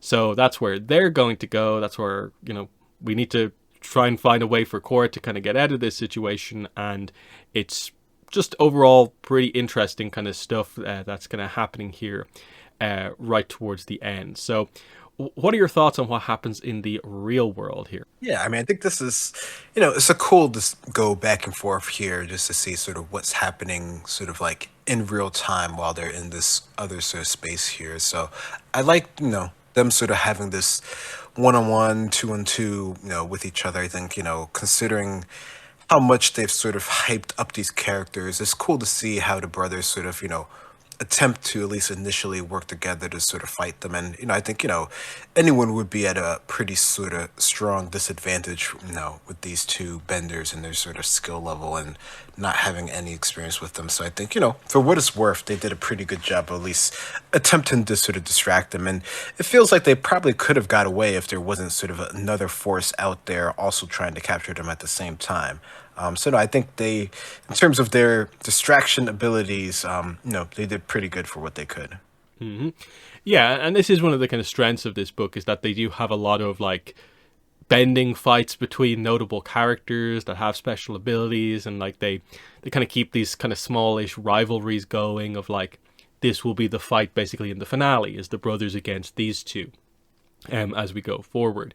But also like, there will be like Kaya against Minghua, Master Waterbenders going against each other, and that's always like the cool part of this book that we do get. But yeah, that's the Stakeout, and yeah, we're pretty much heading into kind of finale type stuff here. With book 3, it's more of a kind of 3-episode finale, so like I think 10 is more of the setup for the finale. So we're getting towards the end though. We'll switch over at this point to Avatar: The Last Airbender, and we have 2 episodes to cover here. 302 The Headband and 303 The Painted Lady. Now obviously slightly smaller kind of scale episodes compared to like the premiere of the season, and so we should be able to get through these quick enough. So The Headband, episode 2 of book 3. Very interesting episode. We do, of course, have like a Zuko plot as we sort of set the stage for how he's dealing with the kind of situation Azula has put him in and all the doubts that have been planted in his mind, but also the first stages of how he feels about everything going on.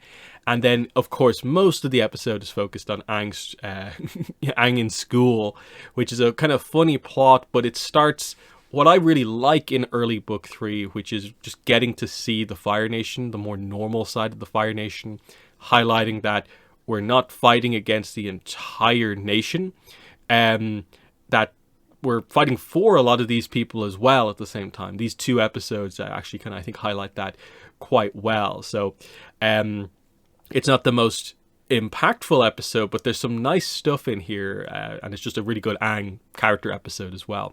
But what are your thoughts overall on The Headband? Yeah, no, I agree with that. It is a good, sort of character focused one. And it's just a good episode to get perspective on the war and how it actually plays out, like you're saying, in the lives of daily citizens. Just to sort of giving our sort of main characters the perspective of how how does this actually affect people, how the history has been sort of changed and rewritten, and how, the younger generation views things going on, and how they're, maybe they're not sort of, set in stone in their current sort of ways. I think it does a really good job of just showing the other side of the coin, which we haven't really, sort of understood up until this point. For the most part, the Fire Nation has just been looked at, sort of just like the bad guys. But, there's varying levels of that, shades of gray that they're, sort of coming to understand here. And even Sokka, by the end of this, is sort of like, more understanding of things. So I like that, for this episode. hmm We'll start with the Zuko side of things, which is a bit smaller in this one, but there's still a decent amount of scenes here. So the big thing is here we get the idea that Zuko goes to Iroh's prison. We initially get a scene where he kind of walks out in front of the guards, they notice him, he turns back, but he later returns and actually heads inside, tells the guard not to tell anyone about this visit. He tries to speak to Iroh, but Iroh basically says nothing. In this initial scene here, Zuko tries to kind of explain himself to Iroh. You know, I did what I had to do. You should have done the same as me. You could have been a hero by joining us here. Very much trying to justify himself, and he then gets very angry, frustrated, insults Iroh quite heavily, and leaves. And you can see that Zuko is a character very much lost in doubts about the decisions that he made that day, the fact that he had to betray Iroh to make this happen. And now his uncle, who's always been there for him, is not talking to him like at all. He just gets complete silence from Iroh. What are your thoughts on these initial Zuko scenes, going to visit Iroh? Yeah, I mean, I think, like you're saying, it really shows the conflicting emotions that Zuko has. Because, it seemed like, up until this point, before sort of the betrayal, that Zuko was on sort of like, a better path here. Like he seemed to have a better idea. He seemed to come over sort of his internal conflicts that was, essentially making him sick on his own, sort of merit there. So to see him sort of, essentially backtrack on everything, it's a hard thing to view here, and you can tell that Iroh here, at least in these initial times where Zuko's trying to talk with him, he's disappointed in sort of what's happening here and sort of giving him the sort of cold shoulder here. But I think, the idea that Zuko is even attempting to reach out to Iroh in this situation, despite everything, shows that he knows what he did isn't, the best way to go about things, and he's just trying to sort of confront his own sort of feelings about, that what he did really wasn't worth it. And then, yeah, in terms of like Iroh's silence, I think it's also interesting because he was a bit more vocal in terms of more directly, suggesting what Zuko should do in the book 2 finale. It didn't work out, and so he's letting Zuko kind of come to the right conclusions on his own here, before he will eventually speak to kind of give Zuko information that he couldn't find out otherwise. So, it is. You can see that it pains Iroh to sort of do this, knowing that Zuko is so conflicted, but he knows he has to make this next step on his own over the next kind of couple of episodes. But then we cut to a very different scene, which is a very nice Zuko Mei kind of romantic moment, highlighting like the strength of their relationship, but they're interrupted by Azula, who wants to speak to Zuko.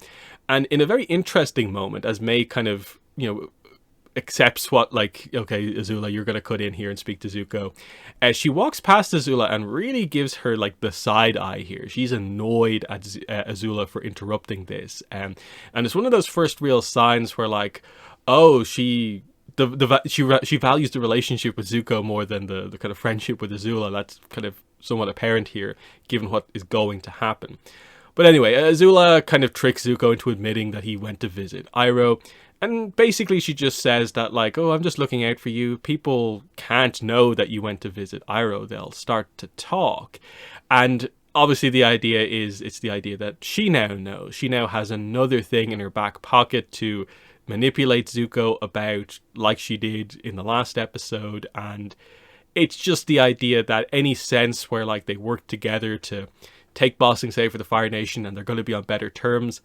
No, she continues to use Zuko to her advantage in various situations here, and this is not at all the kind of brother-sister relationship that he kind of wants necessarily. So what are your thoughts on this interesting Zuko, Mei, and Azula scene? Yeah, I mean, just the fact that, she's able to sort of just interrupt and sort of, push the situation towards what she wants and the information and just, easily manipulate Zuko. That's just, that's Azula's whole sort of MO from the get-go. That's just what she's able to do, and that's what she's really good at doing here. Even if she doesn't have all the sort of information, she's able to sort of figure it out quite quickly here. And, I think, from the beginning, she's really keyed in on sort of like Zuko's hiding something, or that, whatever Zuko said before wasn't, completely true, and she's just covering all her sort of bases here, as well as just giving, doubt to Zuko. It's like, she's almost trying to do it as a way of like directly controlling him while him sort of like figuring out on his own. So there's a lot to go there. And, I think it's, that's just one of those aspects that makes, Azula's character really interesting. Next, he goes back to visit Iroh. This time, he's a little bit more open, saying that, I finally have everything that I wanted, but it's not how I thought it would be. I need your advice. He kind of really talks about the idea of like knowing that the Avatar is still alive is like kind of almost tearing him apart here. He has so much self-doubt about this because he knows this is this truth that like it's going to come out eventually, and what's that going to do? How's that going to affect everything? What should he do? He wants Iroh's advice. He needs Iroh's advice. But again, Iroh says nothing. And because he still is kind of confused about this, the decision he makes here is to solve the problem of Aang still being alive by sending Combustion Man out to hunt down Aang. So a bit of a, glimmer of hope, and he takes another bit of a step backwards. But there's still a sense where, deep down he knows that this is everything he wanted, but it's not great. And so that's still there at the heart of this, even though he's once again kind of made the wrong decision here. Obviously, the introduction of Combustion Man is quite interesting. Again, another character with a unique skill set, given that we just talked about the Red Lotus a few minutes ago. Cool introduction. There's obviously some very interesting backstory implications given some of the information we now know about combustion bending and how you actually go about getting it. What is the truth about how Combustion Man actually got his skills? In terms of like the information being forgotten from the Yang Chen era going into this era. Well, Sozin learned about it in Wan Shi Tong's library, so at least that's something for why it could have been kept alive. But we ultimately don't really know how exactly it happened necessarily. But still, interesting character.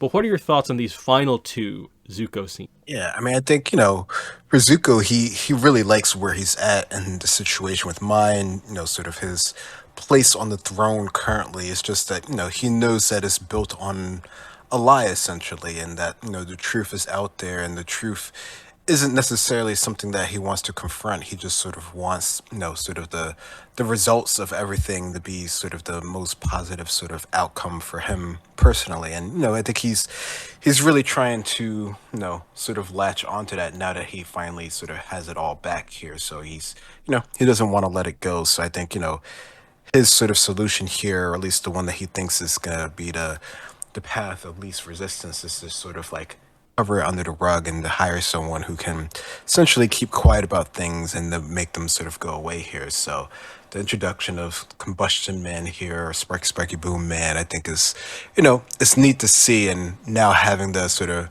post knowledge of the books and how they're sort of like rated and sort of their abilities is definitely, cool to see it back here in this sort of like initial formation. And, I do wonder if they had as much information thought about it at this point in time, or if that's just sort of post, developed later on. But regardless, he's a cool character, even if he doesn't say much of anything at all. Just, based on his abilities alone, makes him pretty intriguing. I think, the fact that he doesn't have sort of like, he doesn't really have a bigger role in the grand scheme of things. It makes it okay that there's not much about him that we sort of know other than sort of his abilities and his sort of technique. So that would be cool, if we got that explained, back then when this came out and more information. But it's cool that we do finally get that. Yeah. The bits of backstory that we kind of have with Combustion Man are kind of like interesting, where like I think you have to read like his old Nick website kind of information, but the idea that like Zuko says like, I've heard a lot about you, because he'd won all these like underground Agni Kais to be one of the most notable kind of firebenders. So I wonder what contact Zuko used to kind of like get in touch with him, what Zuko's Fire Nation kind of underworld contact is. But either way, there's that. As for the nature of his powers, like I think one of the pieces of information we have is that obviously like the reason he has a prosthetic like arm and leg is because he blew them off with his own abilities when he was kind of like younger. That speaks to the idea of like, okay, like he got the abilities at a kind of a later point. Might he have actually just awoken combustion bending in some sort of a like accident style way rather than the forced way it was done in the novels, and where you have to be underwater under pressure and then that's when you activate them. If he just did that in a random moment and blew himself up a little bit, that could explain it. And then there's it's basically, I think, viewed as non-canon, but I think Avatar Extras alludes to the idea of like Fire Nation crazy scientists like did this to him or something like that. And it's like they'd always had, I think, some sense that like combustion bending is more of a, you have to do something very specific to have this ability. It's not just something anyone can learn. So I think they've done a good job of kind of incorporating very older stuff in with kind of newer stuff, but I'd still like to actually know what the full situation is with. But anyway, we move on to the Team Avatar section of this episode. So continuing on from the opening episode, they're going to travel the Fire Nation undercover. They're hiding out in caves, but they can't just stay in caves all day. So they're going to steal some Fire Nation clothing, which they do. There's a nice little moment where Aang has to point out to Katara that like you can't wear your mother's necklace, and it's kind of referencing stuff from the previous episode of just like they're having to sort of like shed aspects of their culture to remain undercover. Aang went through that in the first episode, and here's a big moment for Katara having to put away her most notable kind of like piece of kind of clothing type thing. It's a nice kind of moment here. But yeah, the characters get their new kind of Fire Nation character designs here as we are now able to be more out in the open. But this comes into play with the plot, I think, in an interesting way, because Aang is spotted by some Fire Nation guards because he's out in the middle of the day wearing a school uniform. So he's quickly thrown into the school away from the rest of the team. They don't know where he's gone. And this is the setup for everything here. There's also, I think, the very fun setup of Aang mentioning like his old friend Kuzan. Flameo Hotman kind of comes up for the first time here, and this is going to be the Fire Nation name that he uses. Of course, he goes undercover as Kuzan here. But yeah, what are your thoughts on this kind of opening sequence here? The gang getting their clothes and Aang being taken to... Yeah, I think this is, it's a fun setup. This feels like sort of their traditional sort of like journey, adventure, and they're sort of, reacting to the situation. Like, it's nice that they have the overall sort of goal that they're sort of going for and sort of getting to the point where they're able to sort of attack the sort of Fire Nation, but they're, even if they are trying to stay on schedule, as Sokka keeps mentioning over and over again, they're able to sort of have this, I guess you could say, almost sort of like mini break here, at least eventually, when they sort of get to understand the situation of what Aang is actually doing when he goes to school. But no, I like this. This is a fun one, even if it isn't sort of a huge thing overall. But I think it's definitely a good sort of break just for them to sort of understand where they're actually at and how people actually, interact in this, sort of area. Mm-hmm. So yeah, what happens next is we get Aang's kind of introductory kind of days into school, and there's a lot of interesting stuff kind of as we kind of go through this. Like the first day they kind of highlight goes like relatively quickly. They kind of introduce him like, oh, you're from the colonies, and so that kind of concept gets introduced. Like we haven't really, I think, brought that up as a concept too much, the kind of Fire Nation colonies in the Earth Kingdom, because the Earth Kingdom has taken over various places. That's kind of what's relatively recently happened to Omashu, but it's happened to other places and has been the case for the last 100 years, basically, because of how long the war's been going on. But yeah, we just highlight how easily Aang blends in. He makes friends really easily on the first day. He somehow avoids getting bullied by the well-known bully, Hide. And when he comes back, he's like, hey, I was in school. And everyone is like really surprised, shocked about this. He's eventually able to convince them that they should probably just go along with this because he's actually learning things about the Fire Nation. Now, they don't overly, I think, focus in particular on like, does Aang's information that he gets here particularly play into the plan that happens kind of later on?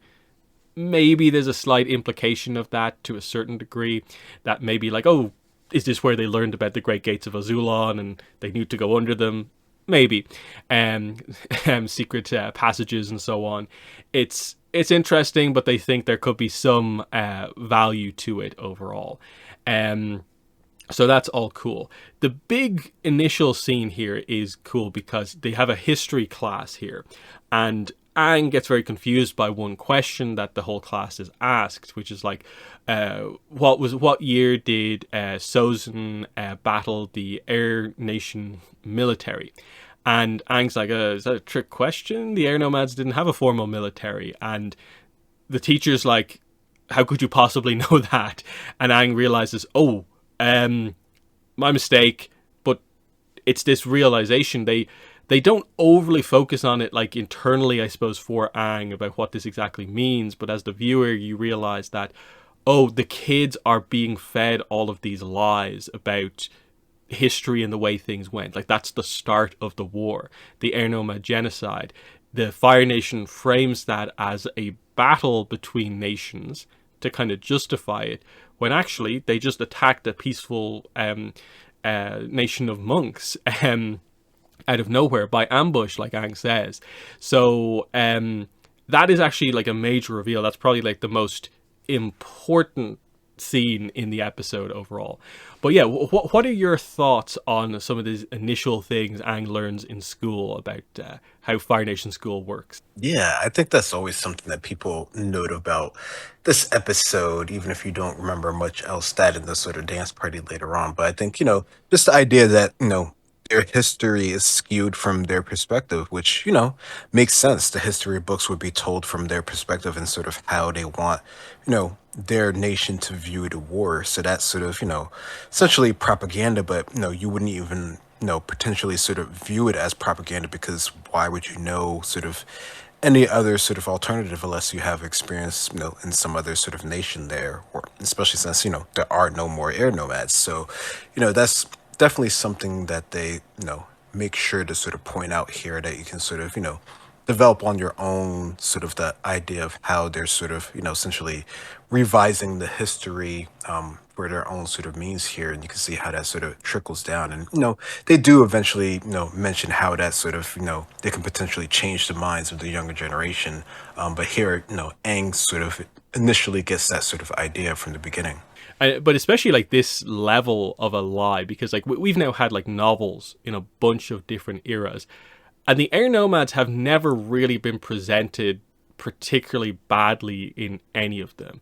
Never any mention of anything resembling like a military, that sort of thing. So the idea that like this is not just about what happened in recent history, but the idea that like people in the Fire Nation would not know anything historically about the Air Nomads to question just the idea that they have a military when it's such a crazy idea. It's really interesting.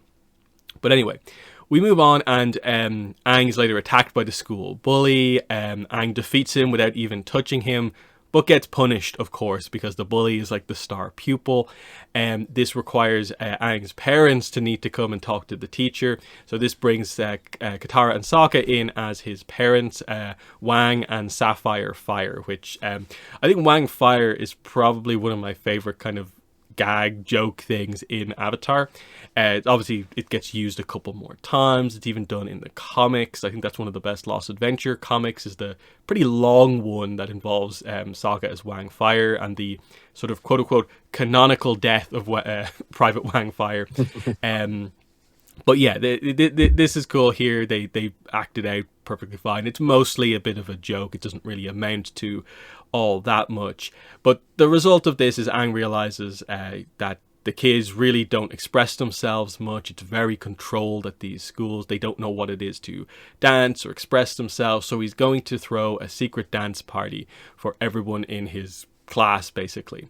And yeah, we just set the stage. They've prepared the party in the cave. Everyone comes over.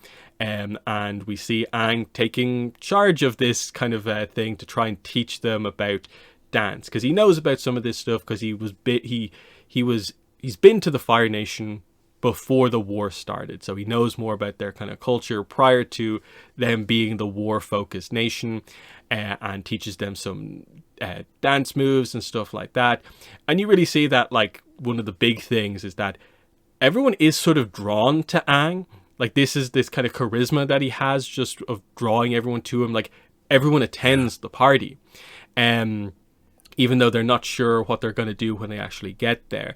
Everyone is impressed seeing all these dance moves, and he gets them to actually start to try them. He has the music going from the Flamios, and it's cool because you also get some Team Avatar dynamic stuff where Katara is also very impressed with Aang's dance moves, and then you get the little kind of jealousy moment where like Aang gets Anji to dance, and Sokka's like, "Hey, they look good together," and she's like, "If you like that."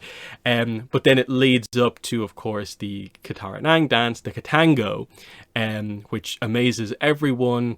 And this is, of course, when the teachers come in. But what are your thoughts on some of these kind of moments that happen here as we start the secret dance party? Yeah, I like the sort of initial sort of idea of him sort of gathering people, sort of, setting up the band, just sort of having that sort of structure in place, just the group sort of working together to sort of even just make this sort of event. I think that's, it's nice to see them come together for this, bit of levity and, just the fact that they can see how this can sort of benefit the kids in their sort of future and sort of how that works later on, especially when you get to see them all sort of work to help them sort of escape. I think it's nice to see the initial here, how, like you said, they all really do, sort of gravitate to Aang. I think that's just, his natural sort of outgoing personality. It works really well in this situation, even if, people don't know anything about him, like they don't know his background, like his whole background from the Fire Nation colonies is completely sort of made up here. But, it's a really, nice thing to get to see kids interacting in this other sort of context that isn't, just our main group sort of fighting their way through, hordes of people and stuff like that. So no, I like this as a really nice sort of balance of, sort of what's going on in the Fire Nation and how, their minds and sort of, abilities and things can sort of be changed in the moment. And it also helps to explain that like Aang is in this interesting position for most of this series. He's like the Avatar. He's returned to the world. He's in this very kind of, he has to be the hero, but it kind of, you see how good he is with people, and you realize, oh, this is how he made friends with Kuzan, the Fire Nation, Bumi in the Earth Kingdom, being an air nomad, traveling to all these places. He had friends from that kind of previous era, which is interesting to see. But yeah, how this comes to an end, of course, the teachers come in, kind of Hide told on everyone, of course, and everyone kind of, I suppose, expresses themselves by putting on the headband to act like they're Aang, act like they're Kuzan, to distract all the guards who are trying to find him. So they all kind of help him escape. He inadvertently, I suppose, kind of reveals to them partially who he is with the earth bending on the way out, and they're all shocked by that. But he ends up kind of getting away, and the kind of group reflects on things of like, Toph notes that like you did help them to express themselves. Katara gives him a kiss on the cheek, and it's just like he did something kind of nice here. Is it going to have maybe the giant impact on the Fire Nation? Not sure. But it's one of those things where I think a lot of people in the fandom have asked for like, hey, like, can we follow up with these characters? Like, where are they now in like the comic era? Yeah. Are they the generation of the Fire Nation that's going to come through as the ones that kind of take the different approach, like now under Zuko? It'll be cool to see what Anji is up to and all these other characters as we go forward. We haven't done it yet, but I think there's enough demand for it where it'd be kind of cool to see them again at some point. But yeah, what are your thoughts on the end of this episode? Yeah, no, I thought this was a nice conclusion. The fact that they're willing to go out of their way to sort of, cause a distraction from the headmaster and the other guards. I think, it shows a lot of, just a couple days that Aang has been there, sort of his influence that he's had in there in the group here. I think, I guess, that's just sort of, natural of most avatars that they're able to sort of work well with people to some regard. That, they're really willing to sort of stick their neck out for him. So no, I thought this was a nice conclusion to see them, all sort of do the dances together. Just the ability of Katara and Aang, sort of together here. So you get that sort of little bit more of the romance there as well, so you can see where that might end up later on. So no, I thought this was a nice way for this, sort of quick episode to sort of go through. Mm-hmm. Next, we move on to 303, The Painted Lady.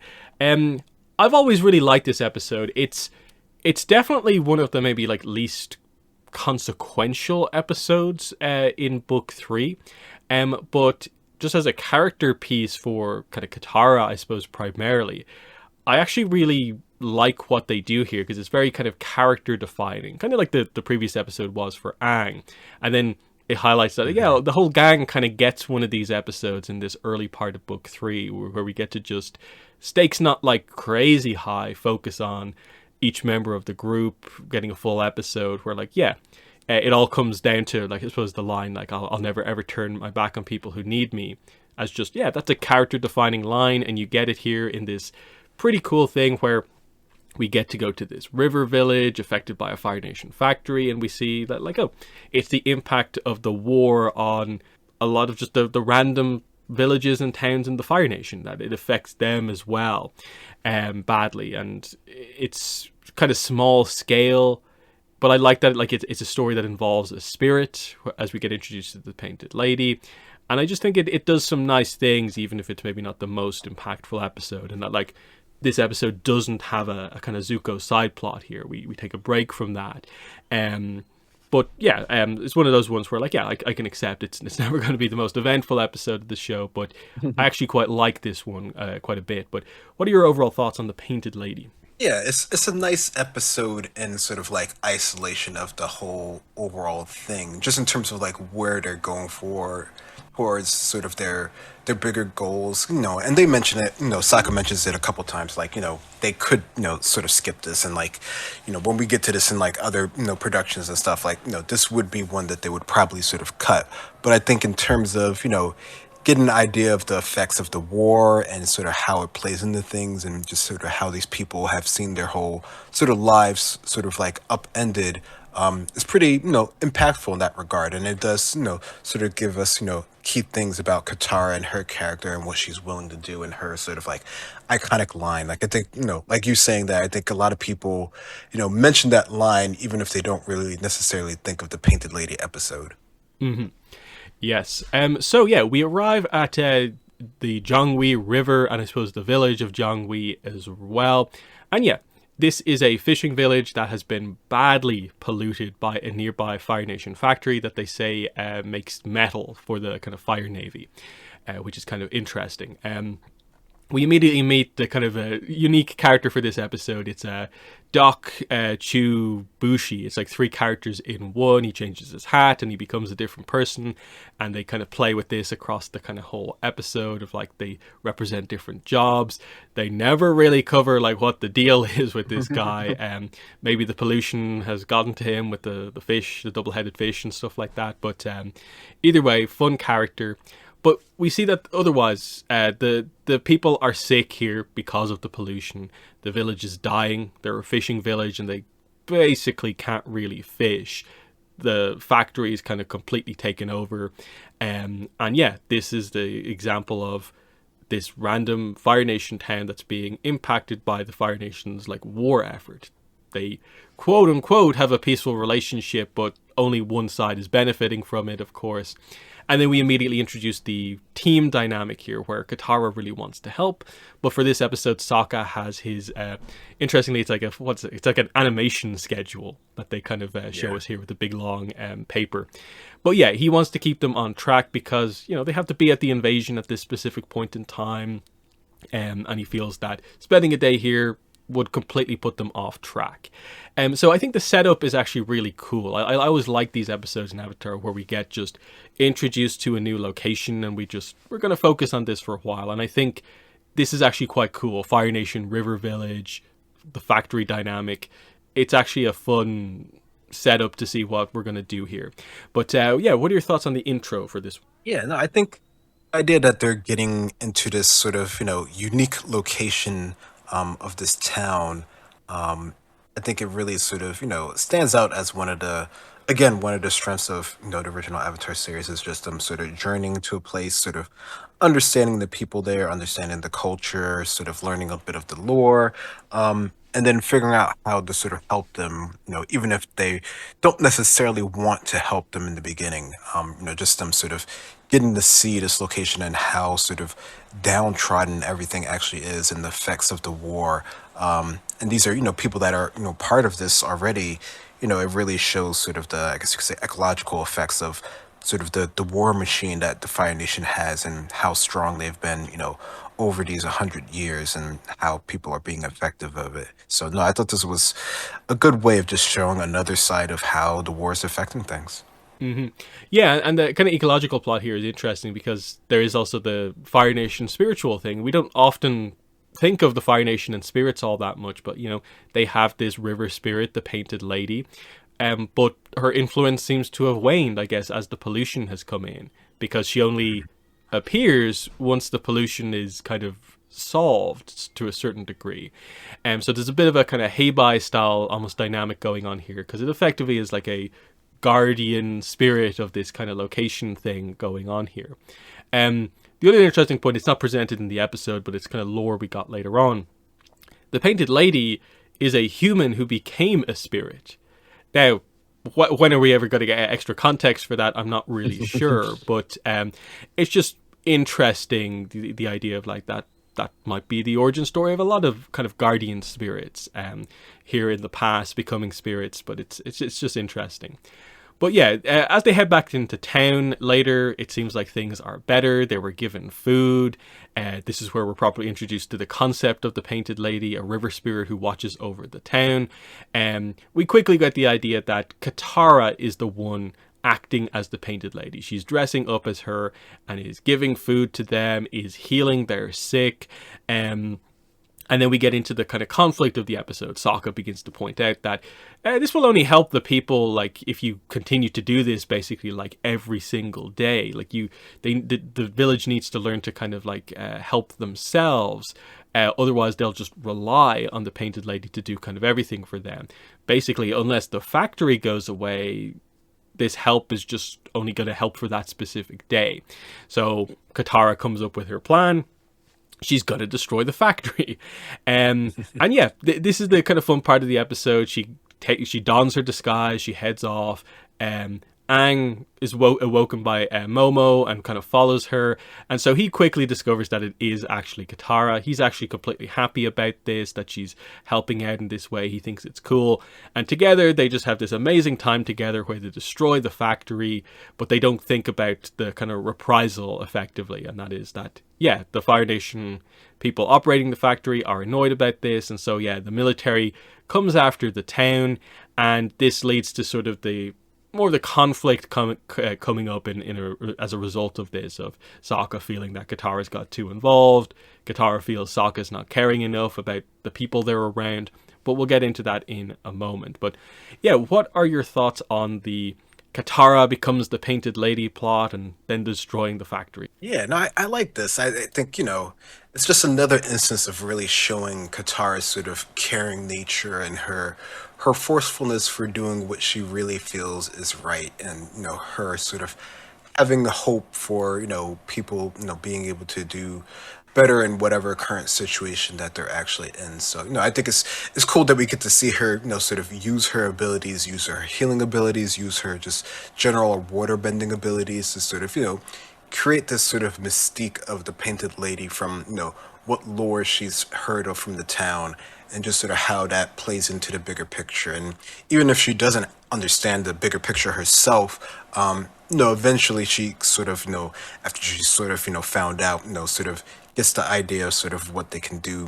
sort of as a group here. But even just her on her own, I think it's really cool just to see her sort of, try to do this sort of like clandestine sort of healer type thing, just for this, one particular group that they're here, and how she's, at least able to get sort of like Appa to sort of play along with the purple berries and stuff like that. So there's, it's a sad, sort of serious situation, while they're also trying to sort of add a bit of sort of like fun into it as well.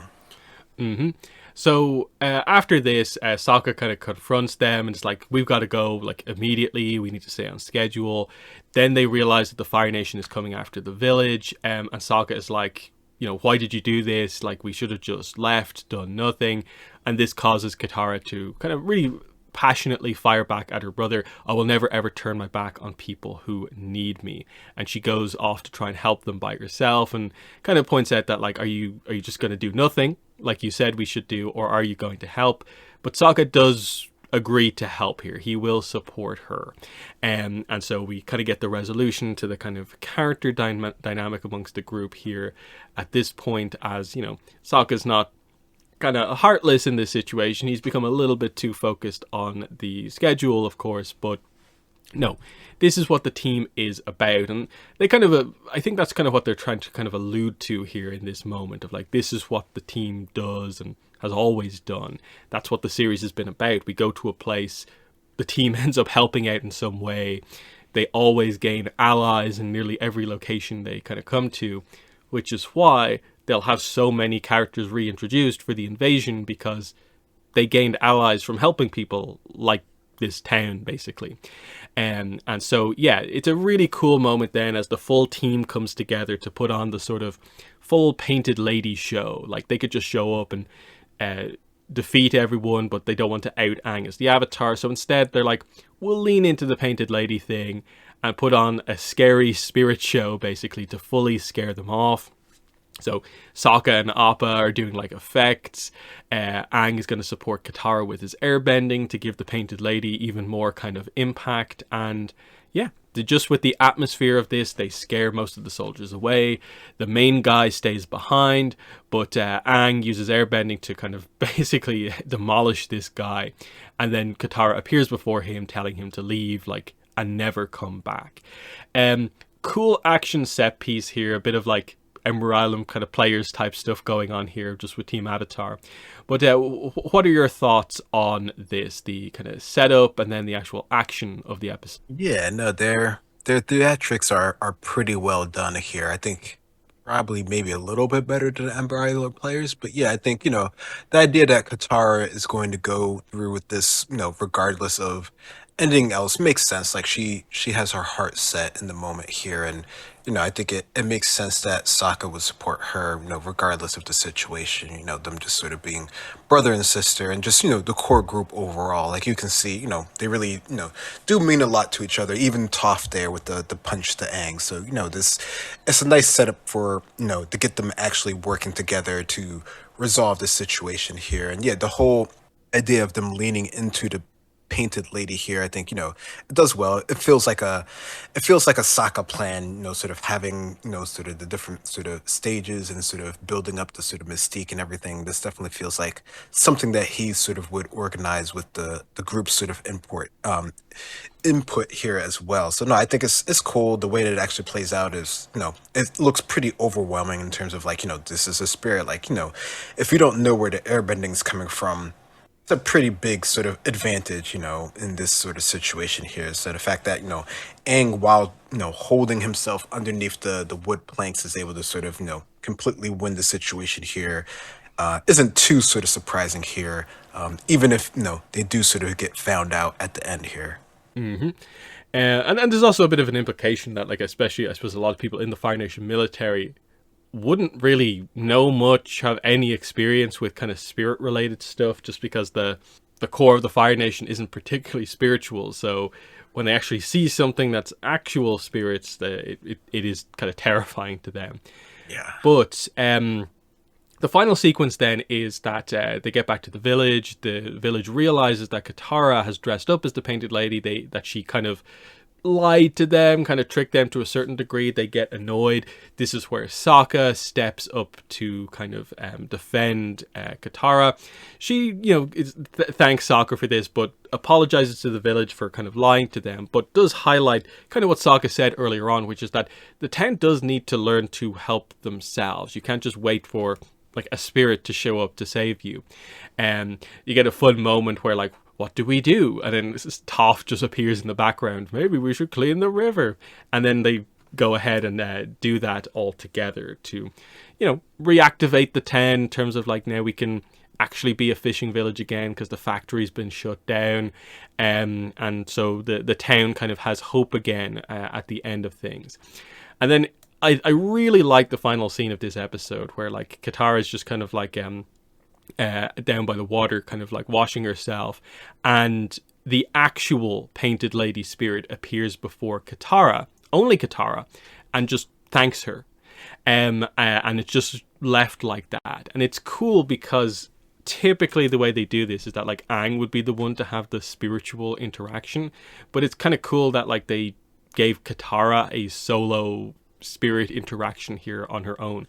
It's never brought up again in any way, like not that like it maybe means all that much, but it's like Katara did something really notable here, and the Painted Lady is aware that she was the force for good in this situation, and thanks her for, I guess, everything, helping the village that she looks over, helping the river by, cleaning it, and all this sort of stuff. It's just it's the sort of thing I wish maybe the series in general would do a little bit more, and that is just like have moments like this happen a bit more, use the kind of guardian spirit aspect, and have a more notable spirit be in a location a bit more. But what are your thoughts on the final scenes of this episode? Yeah, no, I think it's a nice sort of capstone because we weren't sort of sure if the Painted Lady was really real and sort of how she affected things, but now we find out that she is really real, and she sort of revealed herself to Katara just as like you're saying, the one who really sort of helped out things. I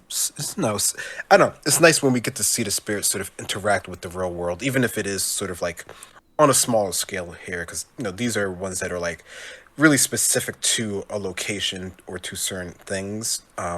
So they don't have like the overall biggest impact, which I think it's cool that they'll appear to sort of like anyone who they deem is sort of like worthy, right? Like that's the nice aspect. They don't have to be Aang being the spiritual bridge of the situation here. It can be anyone, like even when we've seen other characters sort of interact with the spirits. It's like a cool thing just to see, and it just it expands out the lore a little bit more, even if we don't get like the specifics of how it works or how she became the Painted Lady or anything like that in the future. It's just a nice touch to see. Yeah, it makes me think about stuff like, say, like Sokka never really talks about like how he's been to the spirit world. Technically, admittedly, he was captured by Heibai, but like he was literally in the spirit world, and I think they only really reference it like one other time, like are the bathrooms in the spirit world in an episode coming up. Actually, that's Avatar: The Fire Lord, I think, at the start. So it's just an interesting point, yeah, like the other characters having kind of like spiritual interaction. Oh yeah, in the comics, like Toph technically fights with General Old Iron and stuff like that, but it would be nice if like Toph had a spiritual interaction on a nicer way. But yeah, we'll get that. We involve spirits in quite a few things these days, so that's exciting. But yeah, they are the episode rewatches for this time out. In terms of the next podcast, probably highly likely to be the first Awakening of Roku discussion. We're definitely going to do it in either 2 or 3 chunks. It's the book's a bit shorter than usual, so there might be a way where we maybe do it in 2 podcasts, but we'll plan that closer to the time. Again, the book only came out a few days ago, but that is likely to be the next podcast unless more big giant news that we have to talk about happens. But I don't think we're maybe expecting big news for the next kind of couple of weeks anyway. But yeah, that's been episode 300 of the Avatar Online podcast. This has been myself and Greg. Thanks for listening, and bye. Bye-bye.